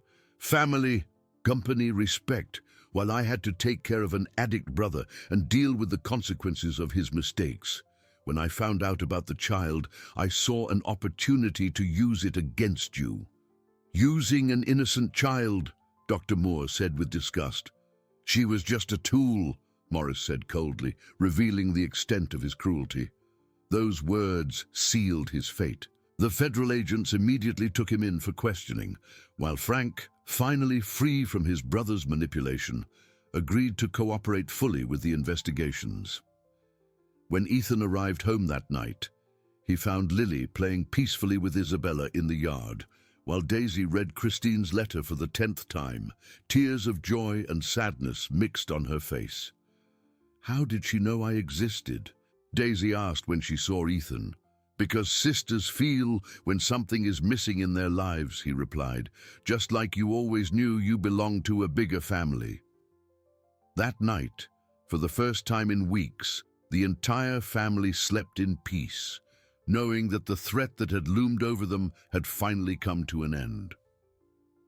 3 months after Morris Townsend's arrest, life in Rock Springs had found a new rhythm of peace and stability. The federal investigation uncovered a complex network of exploitation that victimized vulnerable families throughout the state of Wyoming, and the case became a landmark in protecting the rights of people with mental health issues. Daisy had almost completely recovered from the effects of the improper medications. Dr. Mills reduced his visits to once a week, more as a precaution than a necessity. She now helped Nora with household chores and had started doing embroidery, a skill she rediscovered during occupational therapy. "Mommy," Lily said on a sunny July morning, "can you teach me how to embroider birds like you do?" "Of course, my dear," Daisy replied, smiling as she organized the colorful threads. "Your Aunt Christine also liked to embroider when she was little." The mention of her twin sister no longer brought sadness, but a special connection to the past she had never known. Daisy had framed Christine's letter and kept it by her bedside, reading it whenever she missed the sister she lost before she even met her. Ethan's company had been returned to him after the investigation proved the tax debts were fraudulent. Morris was forced to pay substantial damages, and the cancelled contracts gradually returned. But Ethan had learned a valuable lesson about what really mattered in life. "Robert," he said to his accountant during a meeting, "I want to establish a support fund for families who have gone through situations similar to Daisy and Lily's." "What kind of support, sir?" "Legal aid, medical treatment, psychological support, and most importantly, a way for people to report situations of abuse without fear of retaliation." The project became a passion for Ethan, who found in helping other families a way to process everything he had experienced. Frank Townsend had become a regular but respectful visitor. He came once a month to see Lily, always bringing simple gifts and talking with Daisy about their shared recovery. He had voluntarily returned to the rehabilitation clinic and was working as a gardener for a landscaping company in Denver. "Daddy Frank," Lily said during one of his visits, "are you happier now?" "I am, little one," he replied, watching her play in the yard with Isabella. "Because I've learned that being a father isn't just about giving a child your blood, it's about being there when she needs you." "And are you going to be present now?" "I'm going to try very hard," he promised. "In my own way, in my own time, but I'll try." The relationship between Frank and Daisy had evolved into a careful friendship. They would never be a couple again, but they had found a way to be collaborative parents without romance or expectations. "Daisy," Frank said one afternoon as they watched the girls play, "can you forgive me for being so cowardly?" "I forgave you a long time ago," she replied, "but thank you for asking." The community of Rock Springs had embraced the family's story in a surprising way. Initially skeptical due to Morris's smear campaigns, the residents gradually understood the truth and came to admire Ethan's courage in protecting an unknown child. Mrs. Connolly, the neighbor who had kept Daisy's notebook, became a frequent visitor, bringing treats and stories from the Southside district. "That girl was always special," she would say, watching Lily help Daisy in the kitchen. "Even in the toughest times, she never lost hope." Dr. Moore had become more than a lawyer to the family. He was a true friend who continued to follow all the legal aspects of their situation. "You know," he said during a Sunday lunch, "that this story will be studied in law schools as an example of how the system can work when the right people come together." "We didn't do it to be an example," Ethan said. "We did it because it was the right thing to do."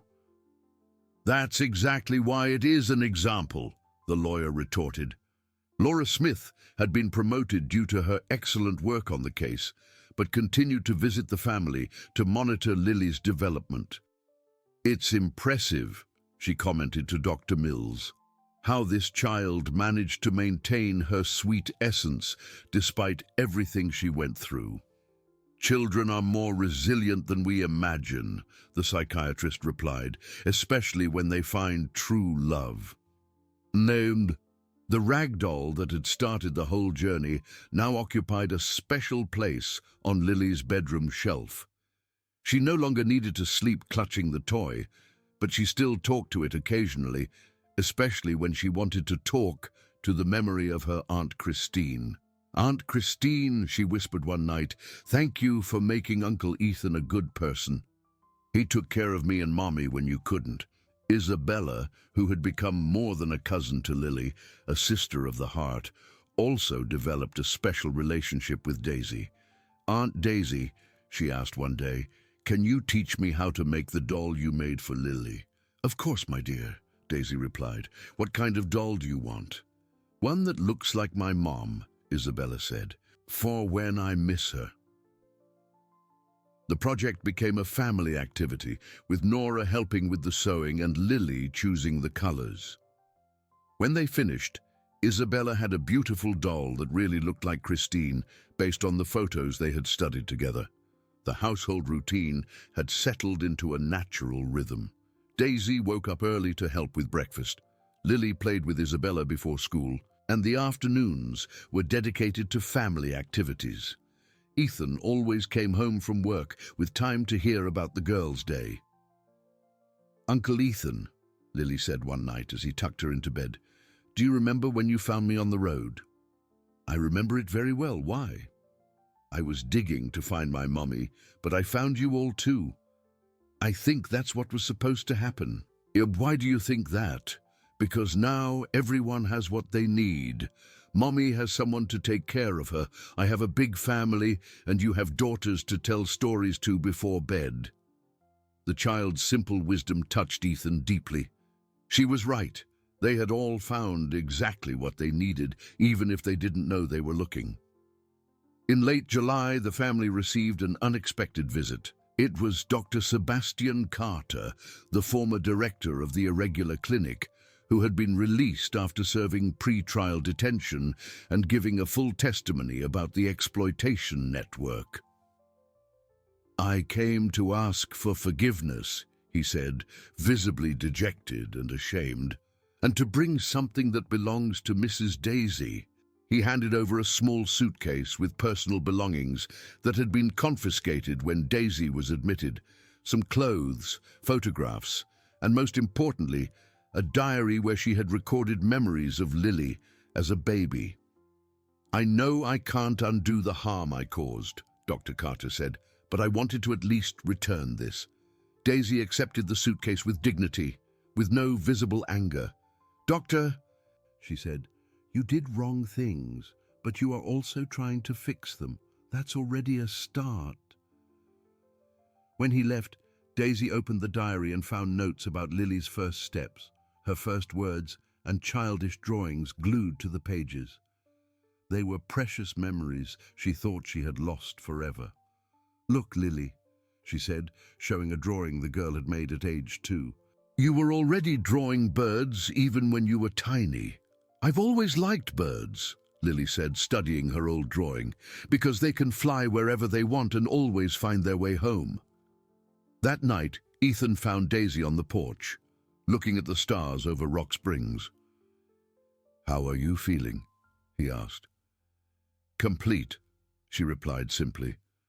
"For the first time in my life, I feel complete. And even after everything you've been through?" "Especially after everything I've been through," she said, because now I know I can survive the hardest things and still find happiness on the other side." As the Wyoming winter neared its end, the family had found its own spring. Lily was preparing to start school the next year. Daisy had enrolled in a craft course in town, and Ethan was planning to expand the support fund to other cities. But there was one last surprise waiting for them, a discovery that would make their story even more extraordinary than it already was. In September, as the first spring flowers began to bloom in the gardens of Rock Springs, an extraordinary discovery brought the perfect conclusion to the story of the family that had reunited against all odds. It all started when Lily, now 5 years old and more curious than ever, found an old box in the attic while playing explorer with Isabella. The box was hidden behind old furniture and seemed to have been forgotten for decades. "Uncle Ethan!" she shouted, running down the stairs. "I found a treasure in the attic." Ethan went up with the girls and found an ornate wooden box covered in a thin layer of dust. When he opened it, he discovered it was full of old documents, yellowed photographs, and personal items that clearly belonged to the former owners of the house. "This must be from the family who lived here before us," Ethan said, examining the papers carefully. It was then that he found something that changed everything: a birth certificate from 1960 in the name of Rose Peterson, and next to it, a photo of a young woman holding 2 identical twin babies. "Nora!" he called urgently. "Call Daisy up here quickly!" When Daisy reached the attic and saw the photograph, her legs gave way. The woman in the photo was identical to the grandmother in the locket that had been kept inside the rag doll. "It's Grandma Rose," Daisy whispered, tears streaming down her face. "The mother of the adoptive parents who raised me. But why is she holding 2 babies?" Ethan examined the birth certificate more carefully. "Rose Peterson was the mother of John Peterson, who adopted you," he said slowly. "But she had another son, too. A son who—" His voice trailed off as he read the document. Rose Peterson's other son was Anthony Peterson, who had moved to Denver in 1980 and changed his last name to Vanderbilt after getting married. "Anthony Vanderbilt," Ethan murmured, "was my father." The silence that followed was deafening. The impossible connections began to make sense in a way none of them could have imagined. "That means," Daisy began, "that my grandfather and your adoptive grandfather were brothers," Ethan completed, "that our connection goes far beyond my marriage to Christine. You are my distant cousin." Lily, who had watched the entire revelation with wide eyes, asked the question everyone was thinking. "So we were always a real family?" "Always," Ethan confirmed, hugging the girl. "Destiny just needed time to bring us together." As they explored the box more deeply, they found letters that Rose had written but never sent, addressed to the son who had moved to Denver.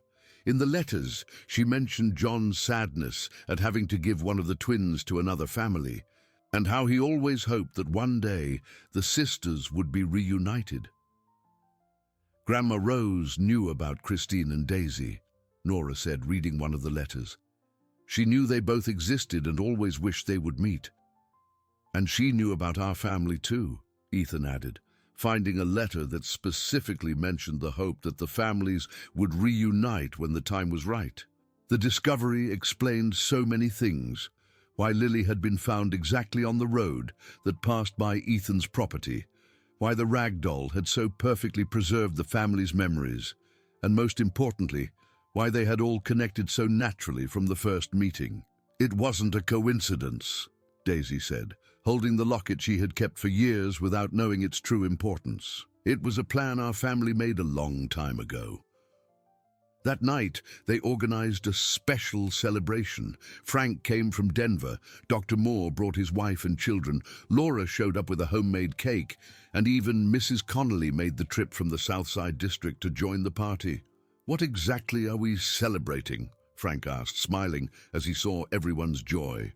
We're celebrating that some stories are bigger than ourselves, Ethan replied, and that love finds a way to bring families together even when they've been separated for decades. During the party, Lily asked to make a small toast. She stood on a chair in the living room, holding a glass of grape juice, and looked at all the smiling faces around her. "I want to thank you," she said in her clear child's voice, "for everyone helping me find my family, and for discovering that my family was much bigger than I thought." "And now," Isabella asked, "what are we going to do?" "Now we're going to live happily," Lily replied simply, "like families do." Dr. Mills, who had become more than a doctor to them all, observed the scene with professional and personal satisfaction. "It's rare to see such a complete resolution," he commented to Dr. Moore. "Usually, stories like this have loose ends." "Not this story," the lawyer replied. "This story always knew where it was going." As the night wore on and the guests departed, the nuclear family was left alone in the living room. Surrounded by the objects that told their story, the rag doll that had preserved the memories, the locket that had held the connection, Christine's letter that had revealed her love, and now the attic box that had shown that everything was connected from the very beginning. "Daisy," Ethan said before they all went up to bed, "are you happy with how everything ended?" "It didn't end," she corrected, smiling. "It began. Our true family story is just beginning." "And it's going to be a long story," Lily added, hugging her doll one last time before carefully placing it on the shelf. "Because now I know that real families never separate, even when they are far apart." 3 years later, the yellow house that Ethan had bought for Daisy and Lily had become the center of an expanded family that included not only the permanent residents, but also regular visits from Frank, Dr. Mills's consultations that had turned into family lunches, and constant celebrations with Dr. Moore, who considered this family his greatest professional victory. Lily, now 8, the same age Isabella was when it all began, attended the same school as her cousin, and had become known for her detailed drawings of birds and her impressive ability to make friends with any child who seemed sad or lonely. "It's a natural talent," her teacher explained to Daisy during a school meeting. "Lily has a special ability to recognize children who need help, and she always finds a way to include them."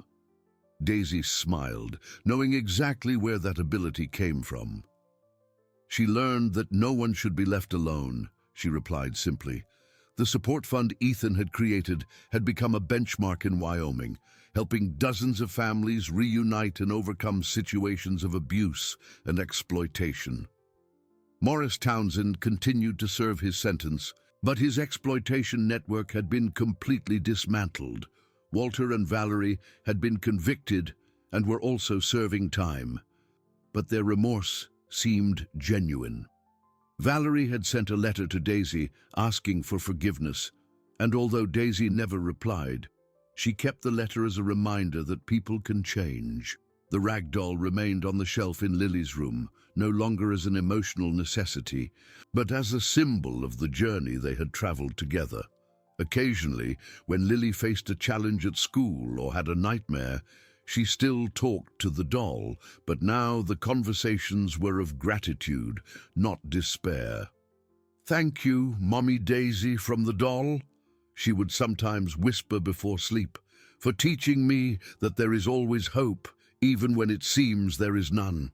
On a sunny spring morning, exactly 4 years to the day after Ethan had found a little girl digging on the side of the road, Lily woke up with a special idea.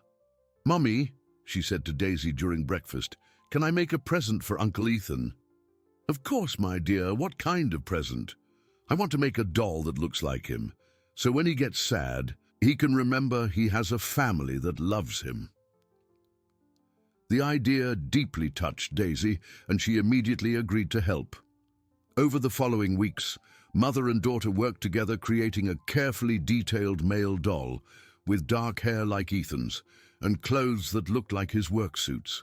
When they presented Ethan with the doll on the 4-year anniversary of their first meeting, he couldn't hold back the tears. "It's the most beautiful gift I've ever received," he said, holding the doll carefully. "I'll keep it forever." "And when you get old and we grow up," Lily said, "you can look at it and remember that you once saved a girl who was digging on the road." "And that girl saved him too," added Isabella, now 12 and even closer to Lily. That night, as the family gathered on the porch to watch the stars over Rock Springs, as had become their tradition on special nights, Ethan reflected on how an afternoon that had begun as a routine business trip had turned into the most important adventure of his life. "You know what impresses me most?" he said to Daisy as they watched the girls playing in the yard. "What?" "That in the end, it wasn't us who saved Lily. It was she who saved us, all of us." Daisy smiled, watching the daughter who had grown from a traumatized child into a confident and loving girl. "She always knew what she was doing," she said. "Even when she was digging on the road, looking for me, she knew she would find exactly what she needed." "A family," Ethan completed. "The right family," Daisy corrected. "The family that was always ours, even when we didn't know it existed." As the night deepened and the stars shone ever brighter over the mountains of Wyoming, the family that had been brought together by chance, destiny, or perhaps a bit of both, knew that their story had found its perfect ending. But as Lily had once said, true family stories never really end. They just continue, generation after generation, carrying with them the love that was strong enough to overcome any obstacle and reunite hearts that belonged together. And somewhere, in the stars that shone over Rock Springs, Christine and Rose Peterson smiled, knowing that the plan they had dreamed of so long ago had finally come true. If you enjoyed this video, please subscribe to my channel. I promise to bring you videos every day that will make your life happier. Comment what you thought of my story with a rating from 0 to 10, and thank you so much.